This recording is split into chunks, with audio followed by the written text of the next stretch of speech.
All right, how's everybody doing? It is the Cheech, Manny, and Joe music podcast, and today we have a great show for you today. My Ed Sullivan impression. It is "In Through the Outdoor" by the Mighty Zepp. A phenomenal album. A big change for Led Zeppelin, and we're going to discuss it and what was going on with the band at the time. But here's my co-host. How are you, Manner? Cheech, what's going on, brother? I feel like it's been a long time, right? Since I, I saw you. Yeah, right. Yesterday we did our what do we call it? Our open discussion Yeah. with Bruce Springsteen. Yeah, I was gonna say we were in the studio. yeah, pretty Dude, much. life is good, brother. Oh, awesome, man. And I see there's a bar back there. Why don't you give me a batch of Man, fluid? when we're done here, I'll order you and Joe some absinthe. Yeah. Thank you. What's going on, Joe? Joe Silkman, the Led Zeppelin master. How are you? I'm good. I'm just kind of amazed that online, anyway, Zeppelin is still in the news currently. Yeah. Jimmy Page is releasing the Live at the Greek with the Black Crows, When 25th wait, anniversary. Can you re believe? re-releasing that? Yes, yes, they've done some interviews together, and they're releasing Live at the Greek, but it has 16 more tracks. Oh my God! Did Yeah, they because with songs? Yeah, well, the songs, actually that I think, are heavily among the 16 are Black Crowes' original tunes. Oh God, yeah. When they did, Wow. the original Live at the Greek back in year 2000 release, it was a lot of Zeppelin tunes, and contractually, the Black Crowes couldn't, record, a lot of their original music Yeah. on that. So the tunes that are Well, coming out now is like, Black Crowes material. it was sound great with Jimmy Page on it, and I was always disappointed when I read the book, The Drummer in the Black Crowes, Gorman, when he said that Jimmy Page wanted to do something with the Crows after that, write something, and Rich Robinson said, no, we don't have any outside writers. And I got to meet Rich and know him a little bit from the Temple, and I was just like, how do you turn down Jimmy Page? I didn't tell him this, but I was thinking in my head, like this is years later when I read the book. But Jimmy Page calls me up and says I want to write with Potter's Field. I'm gonna be like, nah, we would just write by ourselves. I mean, you got to be out of your mind. It must have been an ego thing or a money thing. It always is. Mm-hmm. Yeah, Yeah, but and it, then, it Robert Plant has been in the news recently also, um, with, environmental, conservation. He's, like, promoting a charity called CARP, which is Communities Against River Pollution. So it's okay. like going back to Zeppelin 3 and, fish in dirty water dying type thing, Yeah, going back trying to to, bring back, a river in his community that, has been polluted by, agricultural waste and sewage. oh wow, Yeah, so Mm. he's environmentally involved. He's in the past been involved with like national health care, like with hospitals and stuff, trying to get them equipment. So he's been beautiful. in the news recently, and he's also recorded a song with Patty Griffin, who he lived with for a few years. She's a Mhm. pretty well known country artist, but he does a backing vocal on a new album that comes out July 25th. So it's Oh just funny that these guys are still somewhat. I mean, they're still out there, and yeah, Plant is still doing music. He's still recording. and Yeah, Jimmy, and no, and the Netflix Joe I was telling Cheech that Netflix documentary, Becoming Led Zeppelin's on out on Netflix right now. No, I'm sorry, it's not a Netflix documentary. It's on Netflix. Just got released. Yes, yes, it's part of the subscription now. You don't have to rent it. Yeah, so that's gonna bring their audience, assuming, because you never know, the kids will stumble on that documentary. Yeah. yeah, that's cool. And we were talking about Bruce Springsteen yesterday. Me and Manny, we did like a little mini show on Nebraska. Did you see the trailer for the Bruce Springsteen movie? I have not yet. No. It's awesome. It's about the making of Nebraska. Hmm. So that's going to be exciting when that comes out. Is it gonna be a lot like the Bob Dylan pick That's with, what it Yeah, seems. That's what it seems like. yeah. Which I Yeah. think is cool to pick a time in the life of an artist. We talked about this yesterday. Instead of going from you know beginning to end kind of thing, you know, which is cool. yeah. But so any shout outs before we get going for anybody? Oh gosh, I don't have a shout out. I'll do a shout out to Pottersfield BX and the chick from the first Black Sabbath album. Little inside My joke. doppelganger. Well, I got one. I think I got one. Let's see if you can see it. I got my Willie Nelson shirt Oh, on Willie today. Nelson, nice. I saw him about a year ago when he was touring with Bob Dylan and Robert Plant and Alison Krauss. And the man is 92 years old, and he is still performing on stages around America. It's amazing. He's been performing for 70 years. I mean, I seen a picture of him. He looks really old. 92. I mean, yeah, I mean, who's gonna look good at 92? But No, and I think is he still playing that same like guitar? Like I know he nicknamed it. Like he had a Trigger. for it. Yeah, he still plays Trigger. Trigger. Yeah, there we go. And admittedly, his son Lucas, who's fantastically talented, yeah, pretty much carries the show. But Willie still sings. Yeah. A lot of it also is kind of spoken word, but everybody's just so happy to be with him when you go to a show. But Lucas Nelson, if you've never listened to Promise of the Real or any of Lucas's solo material, he's very talented. Wow, that's cool. I saw a picture of. God, she got old, and I got depressed because I was like, I used to be in love with her. Grace Slick. Oh no, she's yeah, no. I mean, I looked at badly. her. She's 80. She's probably the same age. I was like, that's Grace Slick. Oh, actually, speaking about too, on social media, there was a certain video went viral. It was AC/DC playing in Australia, but it went viral for the wrong reasons. Pretty much, it was people kept sharing the video and saying these guys need to retire. They look like they're in pain up there. Really? Yeah, I saw the video. You see Angus Young, dude. First of all, he looks like he's still dressing. Imagine like a 70-year-old dressed in that schoolboy outfit. He looks creepy. And you know that song, Oi, Oi. TNT. But he's doing it, but he looks like he's in pain, like his back's about to give way. But Like, it's so fun. bad. No, and the kids on TikTok and people that were there, they keep reposting the video saying that these rockers, like, it's so sad, like they need to retire. But Angus isn't that old. Like, I mean, I'll share the video with you guys. You guys be the judge of that. But I was watching it and I was like, yeah. Angus was 15 in 1975. Right. But he didn't age well. No. And Are you who was sure? the singer Brian Johnson? He's singing too in that same video, and it's just so bad. He definitely can't. He's not young. Yeah. I think Angus is over 65, but he's not quite 70. Yeah. Well, I just know he just did not age well. Those guys toured so much in their life that they're probably just shot. I mean, but the Stones look great and they still perform amazing. How is that possible? Well, I did hear with the Stones. I mean, the good thing about them is they can hide it with theatricality, I heard. Yeah. But they're pretty, like I was speaking to a very good friend of mine saying she saw them live and it's pretty, Not that either. depressing because it's like an 80-year-old guy, like shaking his hips. I mean, I know. but they're doing their thing. Like I give them props. Like we don't too. We don't think of our heroes as older men, and they are. Yeah.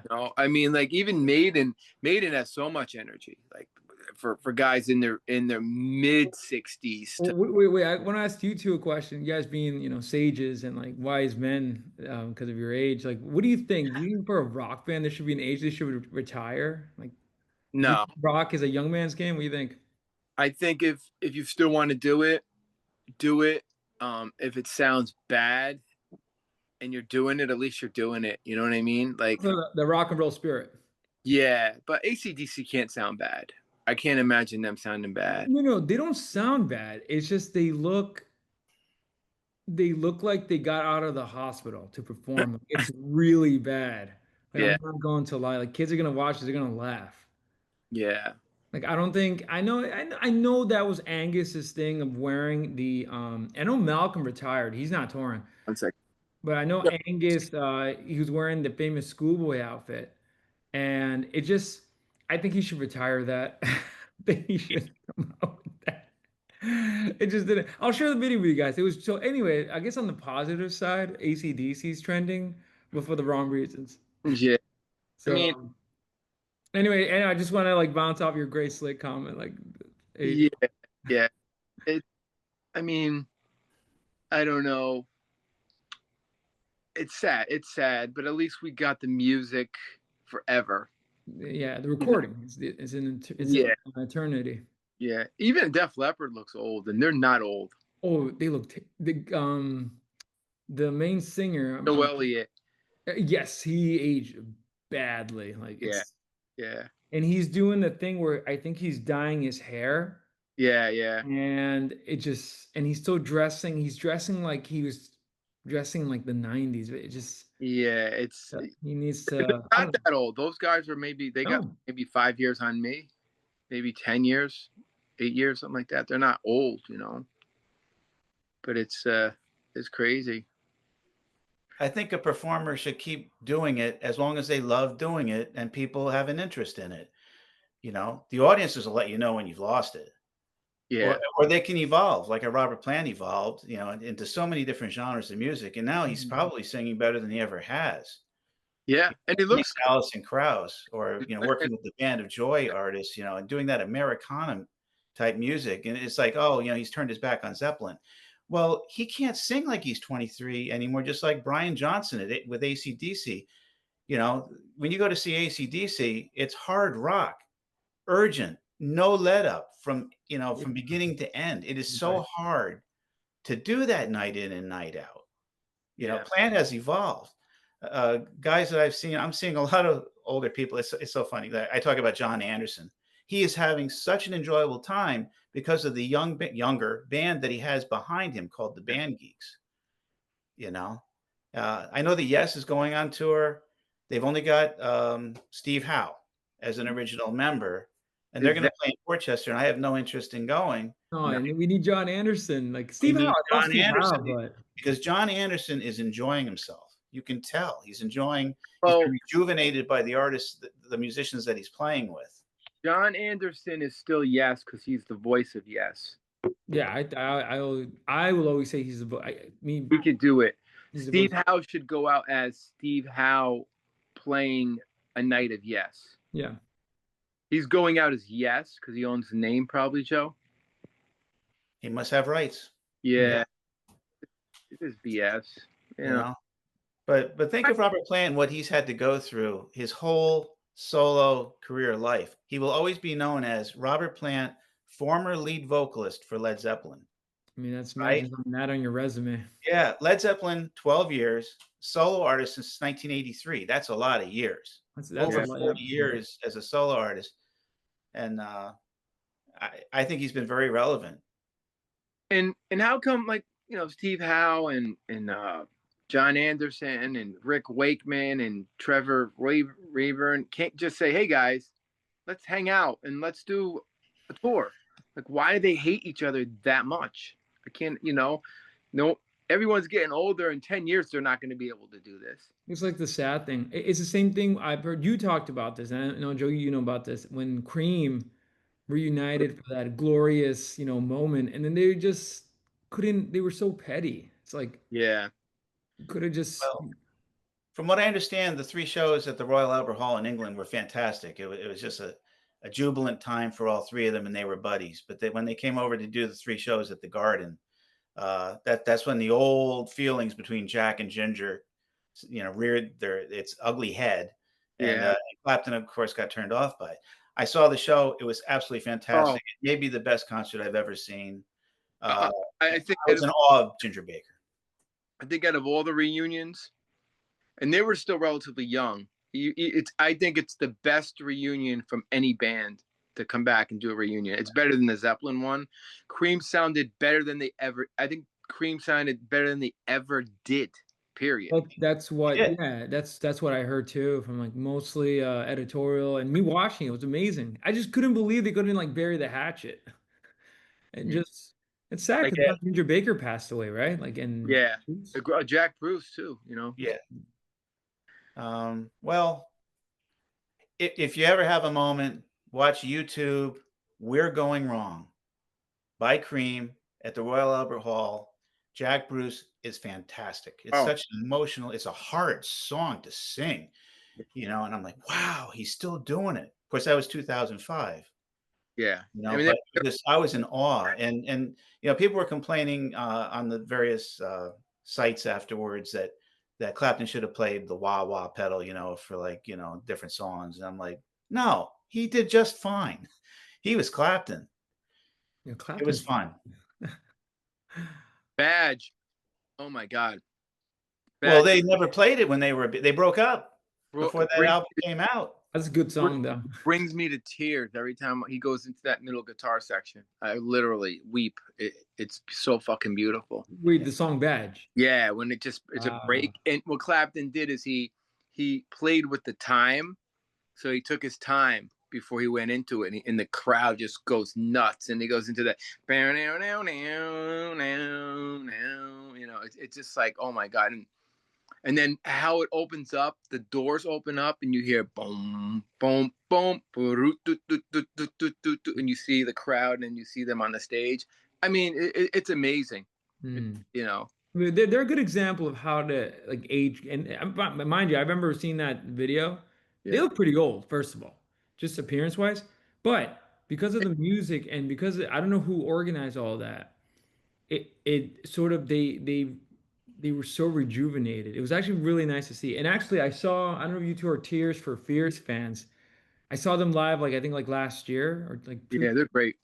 And I'll be honest with you, they look old, right? They don't, I know they have gray hair, but they're playing and it's Yeah. phenomenal. And they also have like, because I feel like there's a way to do it gracefully. And Joe was making a good point, Cheech, that in hard rock world, it's hard to keep that up when you're like 70.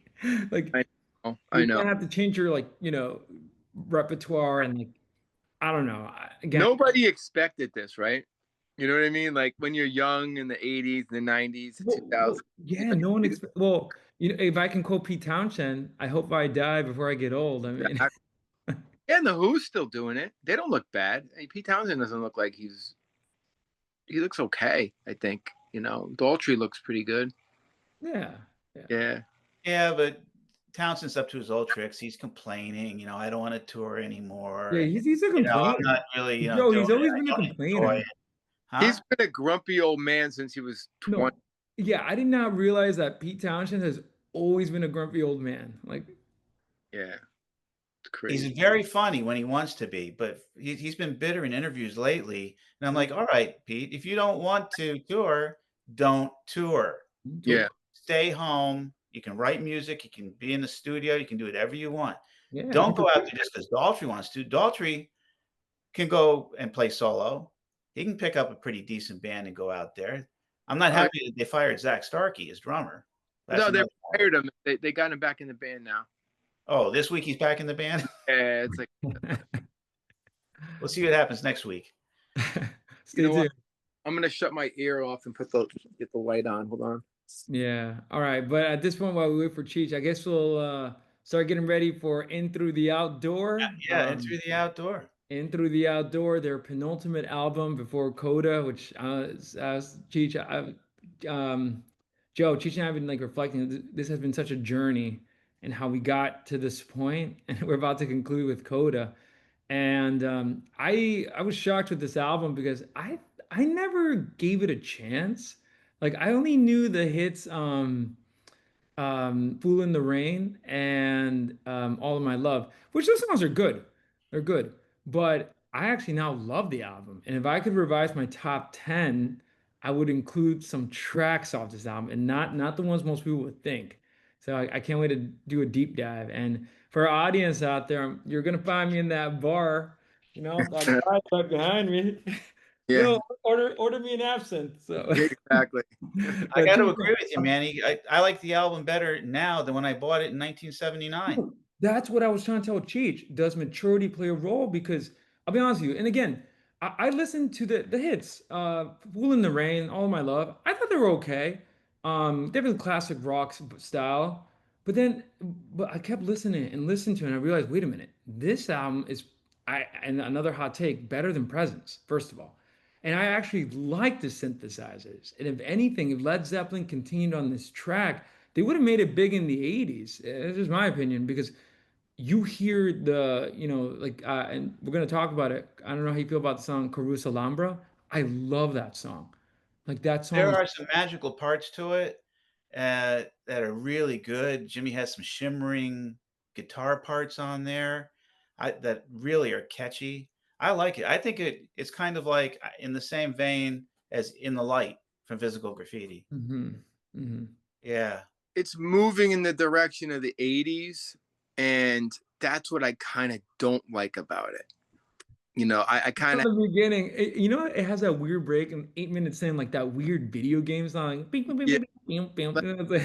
like, I'd rather hear in my, when I'm listening to Zeppelin, 1, 2, 3, 4, 5, 6, I mean, 1, 2, 3, 4 houses, and Physical, then Present and In for the Outdoor, like those 5 albums are my go-tos, then Present and In for the Outdoor. I love them. I love these 2 albums that we did, but I like the harder. There's not a lot of. I mean, whatchamacallit, In the Evening is kind of hard a little bit, but other than that, the critics kind of bashed them for losing their edge a little bit on this album and getting more synth. But Yeah, it's let's get started. jump right in. So speaking of AC/DC, 1979. Joe, where were you? I was a sophomore, or starting my sophomore year at SUNY Oswego in upstate New York. And I remembered the day that I was moving into the dorm, and I saw a guy who really loved hard rock. Like, he turned me on to Van Halen the year before. Yeah. His name is Glenn Hoffman from Spring Valley, New York. And the first thing I said when I saw him, like, hi, Glenn, I hope you had a great summer. What do you think of the new Zeppelin album? And Yeah. he just turned to me and said, it sucks. Oh, wow. Wow. And Yeah, it's just, I was, dashed, Yeah. Zeppelin can't do wrong. Yeah. So yeah, that's an early memory of the album and where I was in '79. So you're in your first year of college? Second year. Second year of college. Yeah, I turned 19 at the end of September that Okay. year. Oh, wow. Cool. I was in 4th grade. Had you discovered Kiss by that point? Oh, I was heavily into. I had this album in 4th grade, and I used to sing. I remember my cousin made fun of me. Autumn, my love.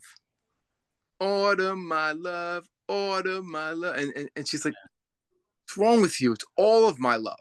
I would always mess up lyrics as a kid, So it's Well, we can blame the way that the vocals were mixed on that song. I wasn't happy with that one. not a There good. are other ones that I swear they must have remixed it since then, because it sounds better now on Alexa than it did on my turntable. I never say that. Yeah, the vocals are very they're buried in the mix. The keyboards dominate because, in my opinion, Jimmy Page was too strung out on this album to be a good producer. So I think that John Paul Jones really is the one who he's the genius of this album and producing it. And also, Jimmy used a Roland synthesizer guitar on this album, which was a big thing back then. So that brought an odd sound. Yeah. I mean, they were I like know. Rush. And speaking of the vocals, like I listened to on Apple Music the remastered. I think they fixed that. Oh, they raised it The up. vocals, yeah. But I can see what you mean because but I'll be honest with you, I don't know if you guys would agree with this, but I felt like there was already a problem starting on Presence. Where for some reason the vocals are starting to get buried a little bit. I didn't really notice it so much on I, Prez, I but immediately noticed it. I know on this album, it It's seems more so they because did a poor job mixing the keyboards. Like the video game sounds, like the keyboards are just yeah. way, way up there in the mix. But Mm. when we get to it, I'll say it now. All of My Love, in my opinion, I think is one of the greatest keyboard solos. I think it's the perfect keyboard solo. Mm. You know, And I'm not, discrediting Wakeman or Keith Emerson. That's a whole different ball game. The next greatest keyboard solo is Subdivisions. And I think Geddy sorry, Joe, always got to throw this in there, Geddy definitely took influence on All of My Love for a keyboard like that kind of solo in Rush's material.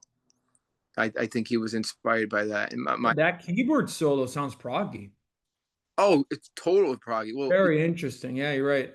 yeah, I'm gonna talk about that keyboard too. It's a special keyboard used, But anyway, Manny, you weren't around in '79, I so wasn't even born, and I didn't. When I was born in 2001, I didn't even know who the hell Led Zeppelin were. but there's some great albums in '79. Highway to Hell. Speaking of the old fogies, put that out. Last album with Bon Scott. Massive. This is one for you, Manny. London Calling. The Clash. Massive. Pink Floyd, The Wall. Massive, man. Fleetwood Mac, Tusk. Great album. Joe brought up Van Halen 2. Yeah. If you're a Thin Lizzy fan, obscure album, but a great album, Black Rose. Tom Petty, Damn the Torpedoes. Now, this is where rock and roll kind of sucks in 1979. And I don't mean this in a negative way. This is where new wave takes over. Right. The Knack. I had this album. I wore it out. I loved it. Get the Knack. The Cars. Candio. Wore it out. Joe Jackson. I'm the Man. Supertramp. Breakfast in America. Now they're keeping favorite. Alive. Yeah, that's a good one. I had to put this in here. Christopher Cross, only because. I mean, yeah, you can't ignore the soft rock. Yeah, The Cure. I didn't realize The Cure goes back to 1979. Yeah, dude, they were part of the sort of like the ska new wave. Yeah. Kind of. They were weird when they started. Three Image Boys, it's called. Then you have Blondie. Mm-hmm. Eat to the Beat. Punk is alive and well. I think Sid Vicious dies in 79 or 78. He might have died did he die in 78? That was like an 80 something. No, it wasn't 80. I think he dies in 79, Sid Vicious. So Punk is still going around. Kiss is not doing very well. They put out Dynasty, so that's kind of dying out. And then the radio rock is becoming very popular, like Foreigner, Head Game. The arena rock, which, by the way, Led Zeppelin started in a way. Oh, yeah, but then it becomes corporate rock, Right. The B-52s, their first album, the B-52s. More rock radio. Pat Benatar, In the Beat of the Night. Cheap Trick, The Dream Police. Amazing album. Motorhead, Overkill, which is a very important heavy metal album to come out in 1979. Mm-hmm. And that would be like a new wave of British heavy metal, one of the first ones to come out. The Police can never. Joe, how do you pronounce it? I pronounce it Regatta de Blanc. That's it. That's a great album. Talking Heads. Regatta de Blanc. Great album. Talking Heads. Fear of Music. Elvis Costello, Armed Forces. And like I said, Led Zeppelin was up against new wave and radio arena rock. And it wasn't a great year, in my opinion, for hard rock. Led Zeppelin. For Led Zeppelin? No, for hard rock. Well, I was gonna say because at this point, it's crazy because you're saying all this and it makes me think Led Zeppelin has no chance. First of all, second, they're getting replaced by Van Halen. Yeah. Which at that point, like they're now taking up the mantle of hard rock. Well, there's only we have Van Halen on this list and AC/DC that are and I'm sorry, AC/DC and Thin Lizzy. So those are Thin Lizzy weren't popular. It's just not like them. No, I'm saying like with In Through the Outdoor, like they are facing insane competition. And yeah, Knack. People want to hear the Knack, and they want to hear the Police. The Police New Wave was dominating. And New Wave was everything back then. So, I have a few more albums. But correct me if I'm wrong about it. But Michael Jackson put out Off the Wall. Great. That's right. Well, no, that's 1980, I think. Are you sure? I had it down for 79. No, that's 19. Am I wrong about Billy Joel, 52nd Street also? Yeah, I was going to say Billy Joel. Yeah, that's right. But yeah, 19 Off the Walls, 1980. I remember buying that. I think I was 10. Can't trust everything you read on the internet. But okay, now maybe our good friend released an album that year, but because I have down Bob Dylan, "Slow Train Coming," which is the first of his Christian trilogy. Oh, yep. Don't know if it sold a lot of records, but he put one out that year in a change of direction. Yeah. Yeah, Dylan converts to Christianity. Guy's a genius. He goes into Christian rock and Yeah, this album is like gospel, dude. It's crazy. But yeah, he released it. I don't think it did. It didn't do that well. Like it starts his trilogy of Christian albums. That yeah. one. Well, he's going up against Highway to Hell. There's no way. Like I'll be honest, with you, like think about it. If you had to pick Highway to Hell or Into the Outdoor, I mean, if you're 19 years old, like or 20. I love Highway to Hell. I love it more than Into the Outdoor. I hate to say that. Well, we'll see. You know what's interesting though? If you were, I feel like maybe the girls liked more Into the Outdoor, especially songs like All of My Love. I could be wrong, but because Well, AC/DC is a masculine band. I don't, yeah. and it's kind of funny. I've seen, by the way, them live in their peak with Bon Scott. God, one of insane. the But it's greatest. funny, it's all dudes sweating. It's Yeah, like gross. yeah. The lookers. AC/DC weren't the lookers like Zeppelin. No. But I feel like Led Zeppelin were still creating majestic tunes at. Oh yeah. But they were up against some good hard rock albums like Van Halen, AC/DC, Thin Lizzy, Motorhead, and then But they're getting replaced. And new album, it's over. yeah, a new one. It's That gonna Motorhead dominate. album, Overkill. I think I said it was it Overkill. Um, yeah, Overkill. That started heavy metal. That started new wobbin. Nobody fucking sounded like that in like 1979. Lemmy. You know, Filthy Phil, Fast Eddie Clark. That was innovative. That was the beginning of new wobbin breaking through. But anyway, any more, Joe? I'm sorry. Before we go into Well, my point was, yeah, I looked into like the albums that came out that year, and I found it interesting because there were some obviously major artists, but the release of the Led Zeppelin album brought people back into the record stores. So I think music fans were not really fans of punk. I think they turned their back on punk. And as far as like the new wave stuff that hadn't gained traction yet, but the release of In Through the Outdoor brought people into the record stores and had such an impact that it brought all of the Led Zeppelin albums back on the charts, wow. the Billboard chart, So I did. That's amazing. and they were selling. So there was a thirst for new Led Zeppelin material. Well, true punk had a short lifespan. Oh yeah, punk was like I feel like it's like a nihilistic bomb. It was more like Started, it's what's a image, but it was but you know what it is? I heard somewhere the punks, the reason why they were punks is they couldn't play like like Jimmy Page or they sucked. I mean, I hate to admit. but the Clash could though. The Well, the Clash, Clash were smart. They yeah, abandoned that and decided, you know what? Why don't we embrace rock? Like yeah. screw the punk. And then the Clash was lucky. They lived through it all, and they were MTV's darlings. Should I say or should I go? Where the Damned and the Pistols, their lifespan ended by 78, 79, and then Cowpunk took over. Yeah. Blondie was still going strong. The Talking Heads blew up, and they became MTV. So the Clash and the Talking Heads kind of rose to fame with MTV. When a lot of these other punk bands like Television, let's say the CBGBs, era bands, kind of just went, they were nope. I like what Joe said that I didn't know that it brought him like because people want like Led Zeppelin. I think we're still. I think we forget. You guys probably remember, but I forget how huge they were in the 70s. Oh, Led Zeppelin was the biggest band in the 70s. I mean, nobody could rival Led Zeppelin at one point. I mean, Deep Purple might have in 1973 when Machine Head came out for about 6 months. That's what I was told. I was told this by Roger Glover. No, guys, I think you're going to get a little phone call from Keith Richards. He might have something to say about Roger Glover said to me, The coolest guy I ever met. And he said in 1973, when he was kicked out by Richie Blackmore, they were the biggest band in the world. They had the, I feel like Machine Head, if they continued on that trajectory, they would have been Led Zeppelin rivals. Yeah, and I said to him, I said, "You were bigger than Zeppelin." He goes, "For a short moment in time, we were bigger than Led Zeppelin."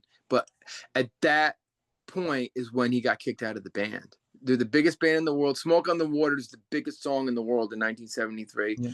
Machine Head was #1 everywhere, and he got kicked out.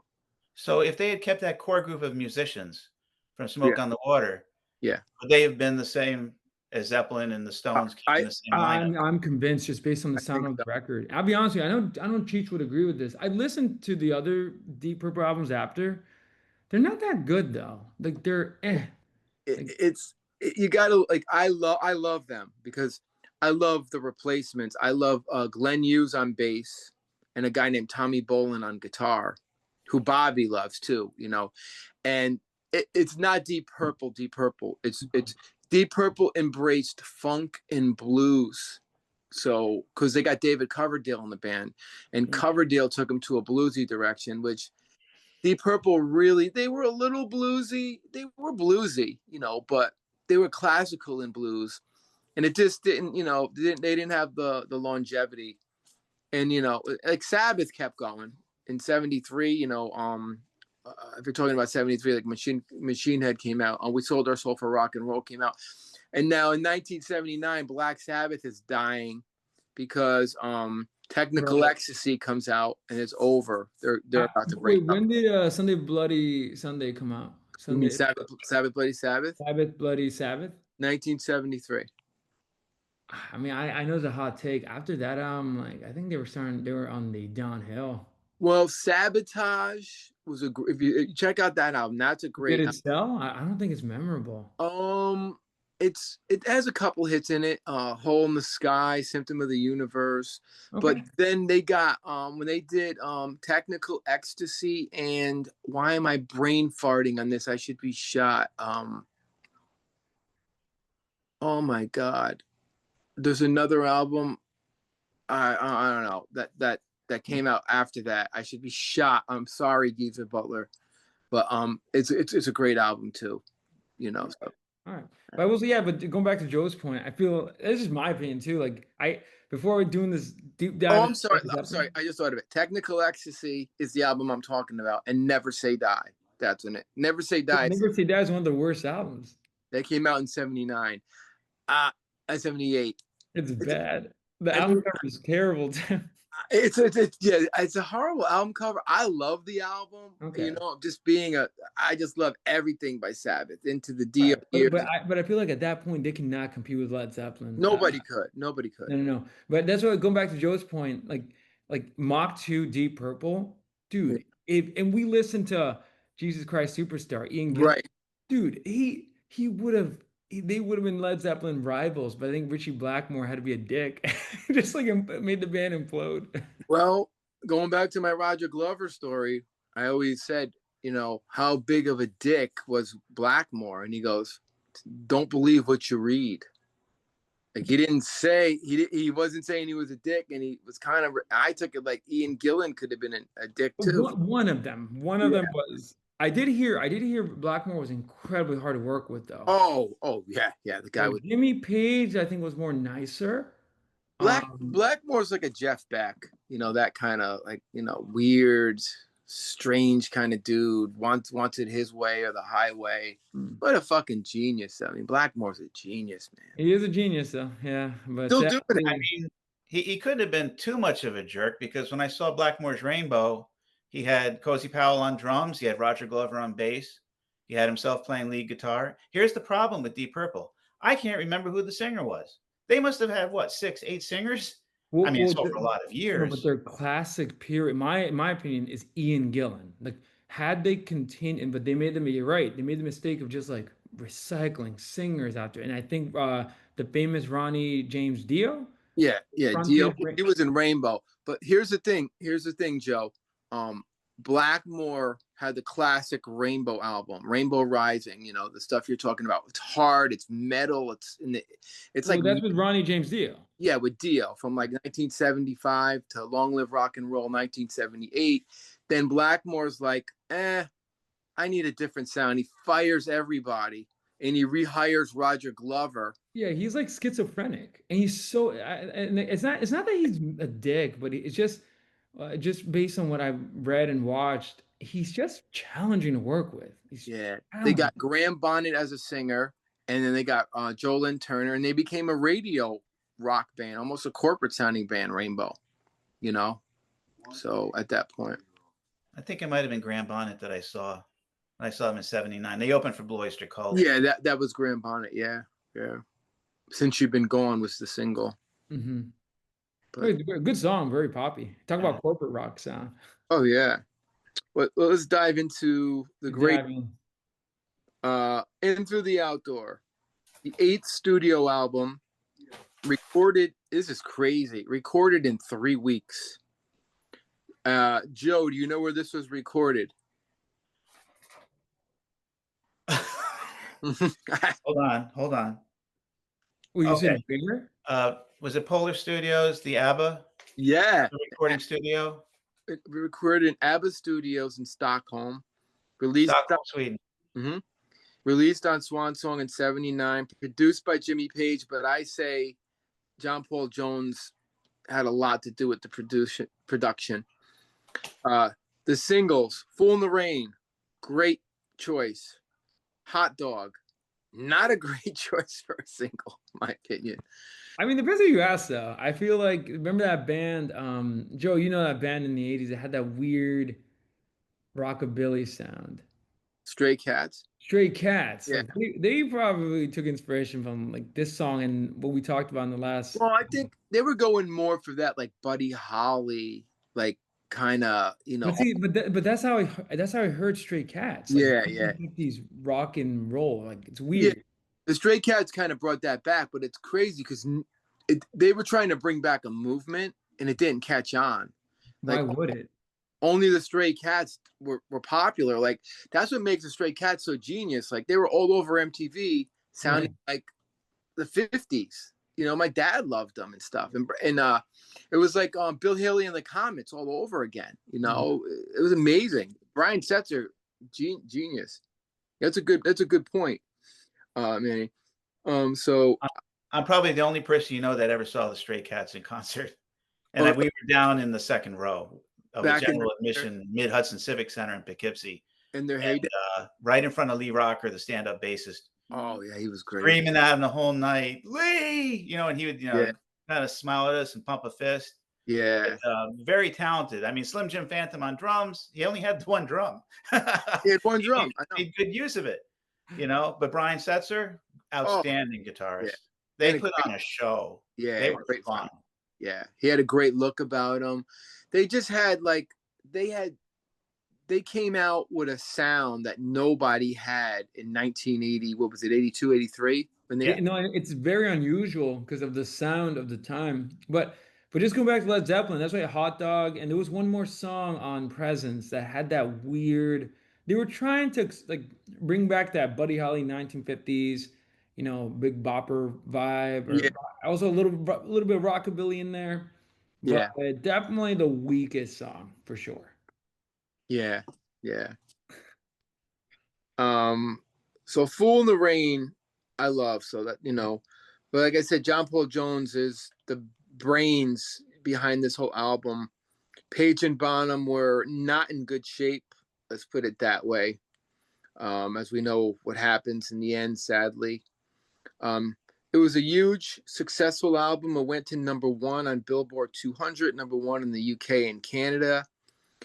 The album was named after the band's struggles, the sadness of Plant's son, Carrick, dying of a stomach virus in 1977, and a taxation exile. And Joe, I think we talked about this a while ago. The band couldn't tour the UK. They couldn't tour Britain for like 2 years. Wait, that inspired the album title? No, the struggles that Plant went through when his son died. Oh, that's what was happening during Yeah, the recording. yeah, and that, no, that inspired the title between the taxation No, and no, the that's what I'm saying. That inspired the album title. yeah, In Through the Outdoor. in through the outdoor. Yeah, like you're stuck somewhere and you think you're stuck there forever, but we come out in the end. You know, So Plant inspired the title. yeah, had to be hard. I mean, losing a kid, like, and then having to go and make an album and tour and stuff. You And hear it on All My Love, his heartbreak. oh yeah, was he divorced at this point, Joe? Did they get? No, he was married until 1983. I Okay. think it's when he started his solo career in terms of he toured in 1983. That's when the divorce happened. I think had he stayed home, it would have been Yeah, a different story. right. But he chose to continue with his music. Yeah. So they didn't tour for 2 years. Plant and John Paul Jones wrote most of the songs. Page was not around. Plant. This is how it worked. Plant and Page would write during the day, and then at night, Jimmy Page would come in with John Bonham, and they would do their parts, and they'd work together. So as far as lineup, Plant vocals, Jimmy Page guitar synthesizer, Gizmotron, which is so fascinating. Joe, you want to explain the Gizmotron? I really can't. I know that I think it was created by Keith Godley of 10cc, or Keith Godley promoted it. I think 10cc used it on that famous song, Out of Love. What is the Not in Love? Oh, I'm Not in Love. Yeah, that background effect. Basically what it is, it's a electronic magnetic field to sustain and manipulate the sound of the strings, creating a unique wave tone. And he uses it in the evening. That's where you hear it the most. John Paul, Yeah. he purchased a Yamaha 681 synth, which just came out, and that's what all the new wave guys were using. That synth sound on All of My Love and bass. John Bonham on drums, Leaf Masters engineer, Peter Grant executive producer, Hypnosis artwork. Some critics thought it was too synth influence for Zeppelin. Some critics said that they lost their heaviness. The critics really gave them a hard time on this album. But to be fair, they've always had. But I think they really butchered them on this album, because punk was so popular and they were rock and roll dinosaurs, no pun intended. Some critics said it was the best album since Houses of the Holy. Which I would agree with that. It was nominated for an American Music Award in 1980. I got a quote from Plant. I don't know how true it is, but he said it was an experimental album with the use of synths, samba rhythms, new production, going towards the future. And I put this in like they were probably listening to the production of like Asia and some of these, analog to digital albums that a lot of these bands were using. And I think maybe they knew that's where music was headed. That's where music was definitely going, so. I know that Jimmy was quoted as saying that he wanted to create a brand new guitar sound. He didn't want the guitar to sound like a guitar. He didn't want to sound like a blues guitarist or a hard rock guitarist. He was trying to create something new. No, and I hear, it's funny, I didn't know that, and I hear it on the album because they have officially moved away, with the exception of the final song, but they moved away from that blues, and Yeah. the guitars, it's different. It's not. That's why I guess for a lot of Led Zeppelin fans, they were probably disappointed because he's experimenting. Yeah. Well, you had to. That's what every musician does. Look at Rush, Look how they changed their sound. Look at Yes, how Yes changed their sound. But I will say, but Cheech, even you had a problem with the synthesizers too. You felt like it was too much. Do you think it's the line? Maybe they went too far, and because there was no cohesion. Well, I mean, as a musician, you always want to grow and change. You know what I mean? Like, but what I'm saying is, like, even you did not like the synthesizer. I don't like it, but I'm thinking like the way that Led Zeppelin would think, like John Paul Jones, and that they don't want to sound like You don't want to sound like your last album, right? You want to sound like, especially if there's new technology, you want to embrace it, you know, kind of like what a lot of bands did. So that's what I think they, you know, they were going at. Do I like it? No. You know what I mean? No, and that's what I'm saying. Like, but I feel like with maturity and age, you realize the album's actually pretty good. Right? It is. You know, my thing is, it's a great album, but I'd rather hear Zeppelin 2. You know what I mean? Like, just for me, for my thing. You know, I love the album though. You know, Things were done so differently in the past. It would be the three instrumentalists that would do their parts first, and sometimes they would be jamming in the studio together. And Plant would be the one to put on his vocals last. And yeah. like you guys said earlier, you know, John Paul Jones and Robert Plant would be working in the studio all day and, you know, doing the bulk of the music, and then Bonham and Page would come in at night, and it was almost like Bonham and Page were session players on their own album. That's And I don't even mean that as a complaint, because Jimmy in particular has some really nice guitar breaks in Alhambra and in the evening. They're really interesting. It's a beautiful guitar piece on All My Love. Oh, that's phenomenal. I love that. Yeah. You know? That's a good point though. A lot of bands did that. I know Sabbath did that with Heaven and Hell. You know, Geezer and Tony would go in at night, Dio would go in the morning, and there was always a fight over the mix. So when bands are breaking up, or if somebody's not in a good place. Well, Cheech, I know you're a major, you would know. So at this point, wasn't Led Zeppelin already in breakup already? Like already starting? Well, they're falling apart. Or not yet. No, because I mean, Plant went to Los Angeles to do Presence. You know, was away from his family. Was, you know, they call it the wheelchair album. You know, he went along with it. John Paul Jones did not quit to become a choir master. No, the problem during In Through the Outdoor was, you know, Bonham's alcoholism, and Jimmy was on heroin. Yeah, I don't know how he functioned. Which makes sense. So John Paul Jones, I think, Cheech, am I right? Or Joe, he takes over a little bit. Oh, John Paul Jones takes over this. This is John Paul Jones's solo album almost, I think. You know what I mean? As musically. I can see that. And I will say, just from the drumming, Bonham sounds amazing. Oh, anything. That's one of the best things about the album, the drumming. And the production is amazing. You know, besides the vocals being low. Which they fixed though on the remastered versions. Yeah, but like when it came out, you know, the production was modern production. Right. Using that. I don't know if digital was out yet, but they definitely took a hand from Asia, you know, from like Steely Dan, and, you know, they were going for that kind of production. That's why they chose ABBA studio, because that was probably state of the art. You know, ABBA was like the biggest thing in the world at that time. And I want to mention ABBA. When you listen to ABBA, they had such a great production. Oh, their albums are pristine in quality. You know, so that's a good point. That's probably why they chose that studio. Okay, In the Evening, the first track. So the lyrics that I got, and this is coming from, you know, Plant, how the rich and famous are still exposed to pain and suffering. Talks about pain, crying, sadness, being lonely, longing and desire. There's a romantic element too in it, you know, love, relationship, intimacy, that kind of thing. So any thing about that? Any response? No, I think that's pretty straightforward. In the Evening. It's actually, I think, the most Led Zeppelin sounding song.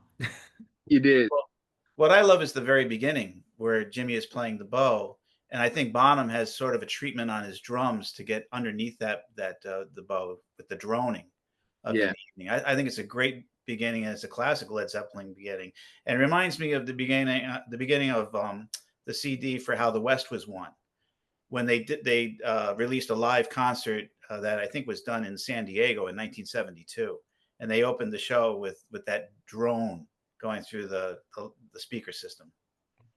Wait, so Joe, that weird sound in the beginning, that's the bow? That's a bow. That is, you can hear crazy. I thought it was synthesizer. No, it's also the Gizmotron too. It's a combination, I think, of the bow with the Gizmotron on it. It's a weird. It sounds like a alien. They're so weird. Yeah, yeah. But then and then you hear bombs like dan, like it just goes into. Oh, it's such a great song. It's a great song, you know. Oh, and you said the lyrical content pretty much guy. It's basically how the rich and famous are still exposed to pain and suffering, you know. So Plant kind of saying that, you know, just because I am who I am, I suffer.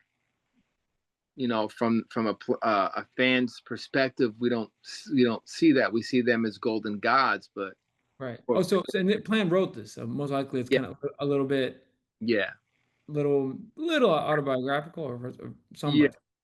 I think a lot of the songs might have a little sadness about his son in it. You know what I mean? Um, so and there's some love relationship in there, but I like that, how the rich and famous are still exposed to pain and suffering, and there's a lot of sadness and stuff like that. And it's crazy. Just I know you're gonna explain the album cover, but the album cover is perfect because in the evening, I mean, just starting on looking at the lyrics here. In the evening when the day is done, I'm looking for a woman. Oh, but the girl don't come, so don't let her. Play you for no fool. We're at a place where someone in the evening would hang out or somebody sad. Yeah, exactly. Burning Depressed. down letter. uh so musically, it has that intro you guys were talking about with, I think, is a bow and a gizmotron. uh based on the main riff. The whole song, they play that main riff. Great guitar solo, straight ahead drums, great vocals. There's a nice slow section with the gizmotron over the solo, which is cool. And then it goes back to the main riff. Mhm. And pretty straight ahead. But Jimmy plays some searing guitar on there. He has a guitar break that's just unbelievable. And then there's a part where it sounds like somebody's dropping screwdrivers onto his guitar. He has a very unusual musical sound effect. And the first thing I thought when I listened to the album was they will never be able to recreate this live because you yeah. didn't have the technology back then. Well, I think that's all that weird gizmotron that gives Mhm. down. They probably would have, you know what? They probably would have either done some sort of like combined it with another song, like with the riff, because the riff kicks like Yeah, yeah. because Damn, I could hear that song just that riff live, like it's down down down down down down it, down. It's it, it's probably my third favorite song on here. yeah, How I think one of the best. Hmm. many songs are on here? Seven. Seven. Yeah, so there's not a lot. There's not a lot of songs. So they rushed to get this out. Um, let me see. So now we're on to Southbound. Suarez, which I think is a Spanish place. Spanish for party. Suarez? Yeah, that's what I got. Does that mean party? Fiesta's party. What does Suarez mean? Let me find out. That's weird. And What I read was it's purposely spelled wrong, oh, that that would make sense. but I forget why it's spelled wrong. But I like John Paul Jones's rollicking boogie woogie piano on it.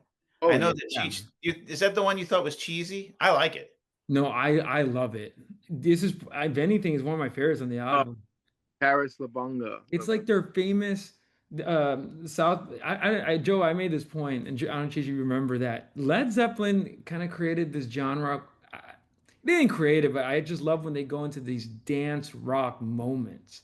It's like Yeah, Southbound Suarez sounds like a song that will get everybody dancing. yeah, yeah, yeah. It's I know it's corny for some. It's not hard rock. It's not, but it's that great sort of like Led Zeppelin had this weird dance rock vibe too. Like Oh yeah. can't explain it, but I love this song. What do you think Suarez mean if it's not So Spanish? apparently, so Joe's right. It's misspelled. It's actually supposed to be Juarez, which could be a place, Juarez, Mexico. Okay. But it's kind of like nonsensical. I thought it was party. That's what I got. I don't know. No, no, party is fiesta. Yeah, okay. Um, so it's about a girl that makes you feel good. And Classic Led Zeppelin topic. yep, here an optimistic lyric. She's about uh, it doesn't make much sense in the lyrics. It's just about a woman. That's what I got. And a very important fact: Jimmy Page had no part in writing this song at all. He had nothing to do with writing it, which is interesting. Musically, great piano, nice groove, very funky blues, nice funky guitar, driving bass and drums. I love the stops. And then it grooves throughout the whole song. Some great guitar solos and a great vocal performance. So, any comments on that? You nailed it. My notes say that I think that this song might have fit better on Physical Graffiti. Yeah, not on this album. It just, it's funny. This and Cruz Alhambra are very similar. Although Cruz Alhambra is definitely out there, but it's just that weird dance rock vibe, like the grunge, where Yeah. you know how to that would make him popular with the ladies, if anything. Yeah. Oh yeah. How to get people dancing. Yeah. It's different. It's a different song. It's different, yeah. You don't like it? Not a fan. Like I said, out of the seven, I like I'm Gonna Crawl. Take that back. All of My Love, I love. Fool in the Rain, I love. In the Evening, I love. The other three, I'm not a fan of. Just my But it's great album. I mean, it's phenomenal album. Fool in the Rain, I love this song. About a man waiting for a girl in the rain and she never shows up. He blames himself for being a fool and waiting for the girl. He's left in the dark trying to make sense of it all. His disappointment with love, longing, and heartache. I think, This lyrically, it's very similar to Jay Romeka. yeah, exactly. It's like part. And also, isn't that, well, no, that's more reggae, but they're kind of similar though, because this is more Latin. Lyrically, I think they're similar, yeah. And I always say this song reminds me of me in high school waiting for this girl Nina, and it was pouring out, and my friend picked me up, and he said, "Dude, she's not going to show up." And I swear to God, I was sat in the passenger seat, cracked open a beer, and "Fool in the Rain" comes on the radio, and I'm like, "Hey." Also, it actually very appropriate for this album cover because this guy is probably about this guy right here, and he's dressed in sort of like he has a Panama hat and looks like a linen suit. He's probably somewhere in like hot or something. Well, he's burning a Dear John letter, so he got dumped by a girl through a letter. Okay, so not far-fetched. Yeah, music.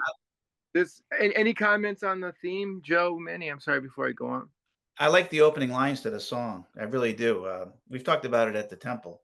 Well, there's a light in your eye that keeps shining like a star that can't wait for the night. And I think that's like talking about inner beauty. Yeah. And that kind of person has like an aura about them that's so positive. Yeah. That when they walk into a room, they like light up the room. I don't think it has anything to do with attractiveness. I think it has to do with inner spirit and inner beauty. I 100% agree because the eyes are the window through the soul, and when someone is so, I'm trying to figure like not like pure, it's just you can see the sparkle in their eyes. It's like, yeah, right. I agree with that. Sometimes like the eyes of a woman are just so beautiful. Like no matter like how hot she is, her eyes are, to me, I've always been attracted to women with beautiful eyes. And then there's women with satanic eyes. You got to run from those bitches. Those are the what are they called? The lamias. Yeah. I know, Cheech, you've had experience with lamias. When the eyes are red, like Jimmy Page on a mountain in Scotland, run, fellas. So musically, it's a great riff. Down out, down out, down out. Well, is that the piano riff, or is that it's everybody guitar riff in that song? Everybody's playing the riff, the guitar, the bass, and the piano. The main theme. It's C, D, E, F, G, F. Right. Right. Now, I want to ask you too, because this song does not sound like Led Zeppelin at all. Oh, What do you guys think of that weird, like, I Dom, don't know, samba? Like, what do you two think about that? it's genius. Especially the breakdown in the middle. Comes out of nowhere, and Zeppelin is experimenting with world music right now. Mhm. Who would have thought of that? Now that's growth. Talk about how Bob Dylan was growing and Paul stuff. Simon was going to do in Graceland. Very it sounds like something off of Graceland. 8 7 years before it. John Paul Jones and and Robert Plant were both very influenced by the music being played at the World Cup in Argentina in Oh, there we 1978. go. That's, See, They fell in love with samba rhythms. wow, that's why Joe was always on the Zeppelin show. yeah, that's why. Yeah, and I'll be honest with you, like, I've heard of. I must admit, I listened to "Fool in the Rain," but I never got past like the 3 minute mark before. Yeah, And Cheech, I have to agree with you. I never listened to his album. I always go for four, right. three, two, and one. And I listened to Fool and Ram, I'm listening to him, like, all right, it's not bad. It has that Gigi Maker vibe. Okay. And then it has that weird samba break. And I'm like, and I know samba is such a South American rhythm. And I'm like, what is up with this? I mean, it's cool. It's world music. It's cool. But I'm like, what a weird thing to put on this album. And if anything, it's the most, apart from the synthesizers, I think it's the most in your face, like it slaps you a little bit. Like, wait, what? Like Yeah. Led Zeppelin is becoming like Latin? Well, Hey, I was surprised that they were influenced by the music played at the World Cup because England's soccer team was eliminated from the tournament. So they didn't have their home team to root for, but they love the game of soccer, so or European football. yeah. So they kept tuning in, and they would keep hearing these rhythms played during the broadcasts, and Right. that's where the song came from. I can't get enough of the riff. Like I remember as a kid learning it. Down out, down out, down out, down out, down. I just love that riff. Um, and the lyric, about a guy waiting for a girl, heartbreak. Um, Yeah, it's so bittersweet and melancholic. It's great. And it was weird. That doesn't match the melody though. And people love the isolated drum track on YouTube that Bonham laid down. The drums oh, were it's very I energetic. was I was gonna say once again, Bonham's drumming is I think it's the star of that song. stole the drum beat. That is, I'm gonna get to that drum beat. It's a very special drum beat. So I got to address the thing about Bonham and his drinking problems and all that. yeah. That because I saw a video with Jason Bonham, and Jason Bonham when he was younger would Oh, party very very hard. Now, Joe, Jason wasn't born yet, right? Yes, no, Jason. Oh yeah, He was I born, right? He must have been, how old was he at this point? he was a. I think he was born in '69 or '70. Okay, I so it's I, teen, maybe. You I know, drank with Jason Bonham at the lowdown in Mount Vernon. yeah. I was like, holy shit, I'm having a Corona with Jason Bonham. Well, there was a time when Jason was pretty young and he was pretty wild enough that when he was in California, I think one time Lemmy took him aside and said, mate, you gotta tone it down. And Jason said, if Lemmy is telling me I have to tone down my antics, I'm going to do it. So he kind of cleaned up his act. But in Yeah, terms of his father, John, you know, uh, he, I think they took their studio time very, very seriously. I don't think they were messed up at all. In fact, Jimmy Page once told Jason, Jason, we couldn't have created what we did if we were messed up all the time. mm. So they used to have these conversations, about drugs. And yeah, Jimmy had his demons and so did Bonham. But when Well, it came to the studio, Joe, very when did serious. Bonham's alcoholism start? Probably probably on the first tour to America. Really? So it was just at this point spiraling out of With control. and the joy, I would say he was young. You know what I mean? Being English and that kind of thing. It's a thing. It's a huge thing. You know. When he died, they found they found medications for anxiety and depression in his system along with the alcohol. Oh, So he knew he needed some help. He hated leaving his family. All this fame that they had, it didn't mean anything to, you know, to them because they're away from their family for weeks and weeks at a time. Can't imagine John Bonham taking anxiety and depression medication. It just that's baffling. But he's a human being like every one of us. It's similar to Richard Manuel from the band, what you wouldn't expect, and That's worse. people were tortured souls. Maybe I think the Jimmy, plant couldn't help them.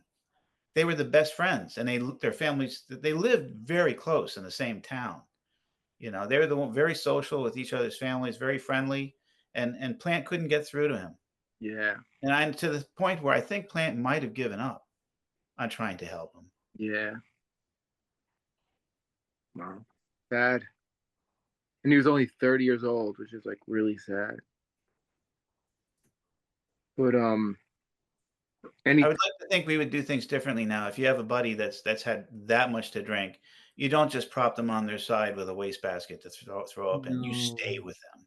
no, for sure, for sure. No, and it reminds me of because Joe Cheech knows this, but I used to be a addictions counselor, and one of the things you don't want to do is give up on these people.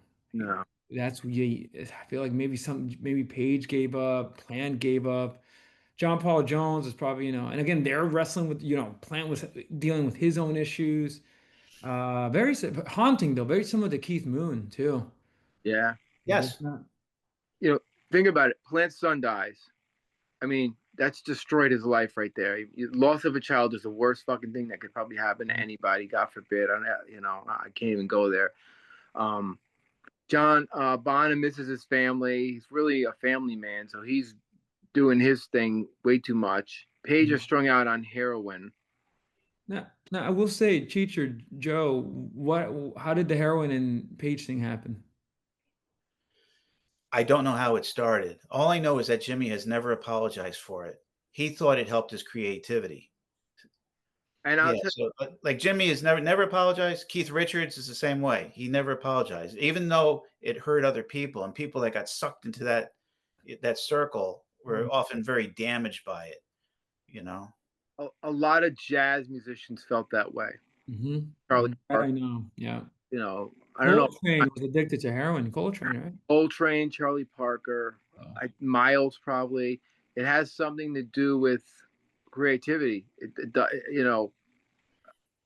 So maybe he dabbled with it, and it was going around that time. People were ODing like crazy between 1970 and 78. Well, and the famous, actually going back quickly, just once, Sid Vicious, wasn't he on heroin? Yeah. Sid Vicious, yeah, he was like the worst here. Black tar heroin, that was going around. Sid Vicious was the worst. He'd play on.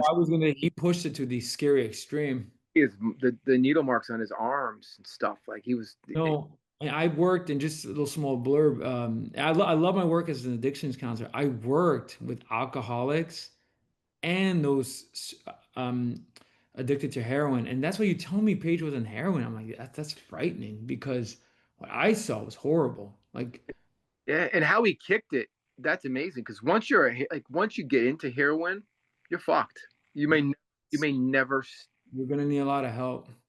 And Paige, he's alive. He's 80 something years old. That story. Yeah. But music. So in the background, so just in a concluding thing, a lot of darkness behind this album. Yes, yeah, definitely. A lot of demons going on. Great riff. I can't stop with the riff.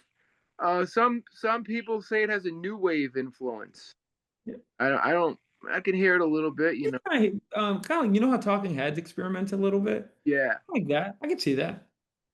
I think when we get into Coda, Wearing and Tearing, and songs, there are a few songs on Coda that were from the Enter the Outdoor sessions. Yeah, and you're going to get the new wave influence there. Wow, definitely. Stay tuned. Stay tuned. a great vocal performance, and I love the story that goes with it. Obviously, we talked about the crazy samba rhythm. And now here's the secret of the whole song. Oh, and then nice piano sound. What else do I got? Yeah, we talked about the polyrhythms and the, was it Brazilian rhythms? I assume because it does sound like a samba Brazilian vibe. Now, here's the trick to the whole song. Do you know why the drums make the song? Every drummer steals this drum beat. This drum beat's in a lot of songs. I'm gonna learn something, Cheech. You don't know, Joe? I thought you No, might. know It's called the Purdy Shuffle. Now, Bernard Purdy was one of the greatest all-time drummers. He was a funk session drummer. He played with Aretha Franklin. He played with King Curtis, and he invented a thing called the Purdy Shuffle. I saw him play live. I even have a picture with him. And another good example is the song Rosanna by Toto. Oh, wait a minute. Now I hear it. Wow. It's called the Purdy Oh, Shuffle. So a lot of drummers took that and they it was a standard shuffle that a lot of people use. So and they still use it, Purdy Shuffle. So I remember one time I was in a bar and some dude was playing a song and he was jamming and I yelled Purdy Shuffle and he like smiled at me like, so it's like one of those things you got to really know drums and stuff like I'm gonna steal that. I'm just gonna be like, yo, do the Purdy shuffle. that. It has that like that kind of feel. Okay, probably I won't say the worst song on the album, but Well, Cheech, before you, I want to hear Joe. Joe, what are your opinions of Hot Dog? Well, you know what? I've been listening to the album like every day for like 5 straight days. Same. I can't get it out of my head now. I, I think it's a lot of fun. yeah, it's You cute. know, I thought Jimmy's guitar work, in the beginning was kind of sloppy. Maybe you could have done it better in a couple of takes. But Wait, Joe, is that the weird like? yeah, yeah, yeah, yeah. I thought they were going for like a country Memphis type of It's sound there. all over the place. I thought it was like hillbilly or You something. know, like a crossover. Maybe they're trying to cross over into country. Usually it's the other way around, and country artists are trying to cross over into mainstream, like a Shania Twain or a Taylor Swift. They start in the country genre and they go into the pop or a rock genre, like Hootie. Hootie was the exception. He went from popular music back into country. yeah, but you hear Hootie's country songs, man. They're beautiful. He's Yeah, amazing country artist. Exactly. Yeah, it's funny he's known for that song "Only Want to Be with You," but his country stuff is not bad. Like I love it. I love we'll call him Hootie, Darius Rucker. I love country stuff, and I'm not a huge modern day country fan. I think a lot of it is freaking like garbage. It's like rapping now. Have you heard some modern country? But Darius Rucker has been doing this for 25 years now or more, and he really crossed over better than anybody. Beyonce, no, thank you, doing country music. You know what I mean? Like Darius Rucker knows how to do it. Well, just a little side blurb. I'm not gonna comment on the Beyonce thing, but I think it's the Marshall Tucker band or whatever. They had one of the greatest, best country albums, and they lost to Beyonce. So a lot of country fans were like, "What the f?" Marshall Tucker? Let me find out. Yeah. Where was Marshall Tucker? Hold on, I'll tell you right now. can't be Marshall Tucker. No, I could. By the way, I don't listen to country, but I'll tell you right now. Oh, I know who you're talking about. You know what I'm talking about? Yeah, Chris Stapleton. Him. Oh, okay, there you go. Sorry. And now Stapleton is a freaking country genius. No. So that Beyonce album won country album of the year over his, and I don't listen to country, but a lot of country fans and music critics say this was probably one of the greatest country albums to have. Man, I recommend Chris Stapleton. I was in a band a couple of years ago. We covered a bunch of his stuff because he's like country rock. Definitely check. The guy's amazing. I'm gonna listen to the album. That I don't know what Beyonce. I don't know if you two listen to Beyonce. Apparently, country album of the year. Beyonce should stay the fuck out of country music. I'm sorry. Beyonce is Jeez, I take it you don't like Lemonade? no, Beyonce is talented at what she does in her genre. I think she's great. You know what I mean? I think she's amazing. But like, even Joe's boy, Jack White, he did a good country album with Loretta Lynn, right, Joe? Oh, he did a fantastic album Like with I Rick. give him Oh, props. yeah. Wasn't that Joe? I could be wrong. Wasn't that nominated too? Oh, sure. Okay. I don't know if it won, but yeah, You're right though. Yeah, yeah, I know. Jack Props. White Like, did a good turn. yeah. okay, Beyonce has a great voice for what she does. It's amazing, but she's not Dolly Parton. She's not Crystal Gayle. She's not Loretta Lynn. She doesn't have that country voice, you know. I don't know. I don't want to rag on it, but Chris Stapleton should have won.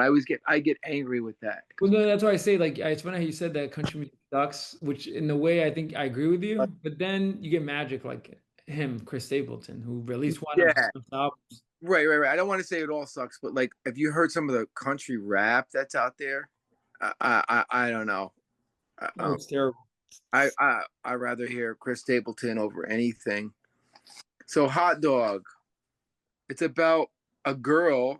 What a surprise, right? From Texas, and it's a tribute to the state of Texas and the people of Texas and their mindset. It's actually a romantic encounter with this woman. It has energy and excitement. It's about the romantic encounter. He refers to the girl that she's 17 years old, and she leaves him and breaks his heart. Now she's 17 years old. She was just 17. Robert Plant was just 30. I'm like, guys, you guys are in your 30s. Yeah, Not so cool anymore. Actually, you know what's funny? This song also it reminds me of the Beatles song. If you guys know it's like, darling, no, my na na na na na na na. Like it has that same sound. yeah. I've just seen a face off their Help album. Yeah, I know that I've song. just seen a face, and it's like a weird, Yeah. same sound. Which, yeah, the song I don't know, but definitely it's a cute song. Like it's cute. I have always skipped over it. You know, we used to joke. I mean, this brings me back to my sixth grade years. You know, like I was talking about, like the presence was me in high school. This reminds me of my friend Scott Harper, who taught me everything I know about like rock, because his brother was in college, and in his brother's room was like this cool hippie room, and he had all these albums, and I'm like this little Cheech in sixth grade going, Deep Purple, Black Sabbath, The Grateful Dead, Led Zeppelin, Vanilla Fudge, you know. So I learned from him. And when we put this song on, we were just like, because back then you put an album on and you hung out, you didn't skip, you know. But we'd be like, what is It's yo? not it's weird. You know? Like also say you guys know about line dancing. It has like that weird. Oh God, yeah, It has that vibe. Again, I agree with Joe. It's a cute song. It's grown on me. It's catchy. yeah, But definitely like a weird definitely one of the weird detours. yeah. Music, I think it was Plant's idea I could see that. to record that because as he progresses along, years later he would do an album called The Honey Drippers, Volume 1, right, Mm. right. doing the cover songs and doing Sea of Love. And Page then, on that, right? huh? Didn't Jimmy Page play on that? He did. And Sea of Love, yeah. Yeah. And then keep moving along and he, gets together with Alison Krauss and goes into Americana Yeah, and plays a lot of Everly Brothers type stuff. yeah. And then goes into the Band of Joy with Patty Griffin. Mm-hmm. And then back to Alison Krauss. So he's Yeah. found his niche. He loves Americana. He has changed his genre. Yeah. You know, I mean, and he could still hit some of the notes if he wants. Not too many guys. There's only two people from that era, and I'm saying 70s in general, that could still hit the notes. Rob Halford being one of them.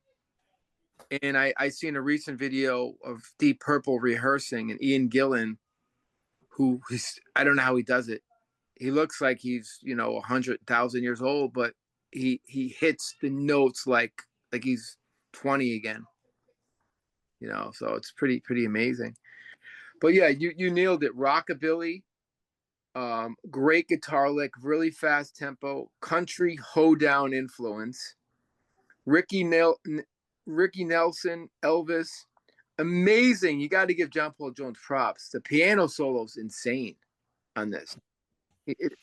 And then there's those cool stops. And the guitar work is sloppy, but in a great way, not in a negative way. I think my favorite part of the song is the piano solo because it's insane. Yeah. Any comments on that? And we nailed it. You nailed it. I Good just song. thought of a thought from the previous song, "Fool in the Rain," that I forgot to tell you guys. Yes, of Can I share a quick one? course.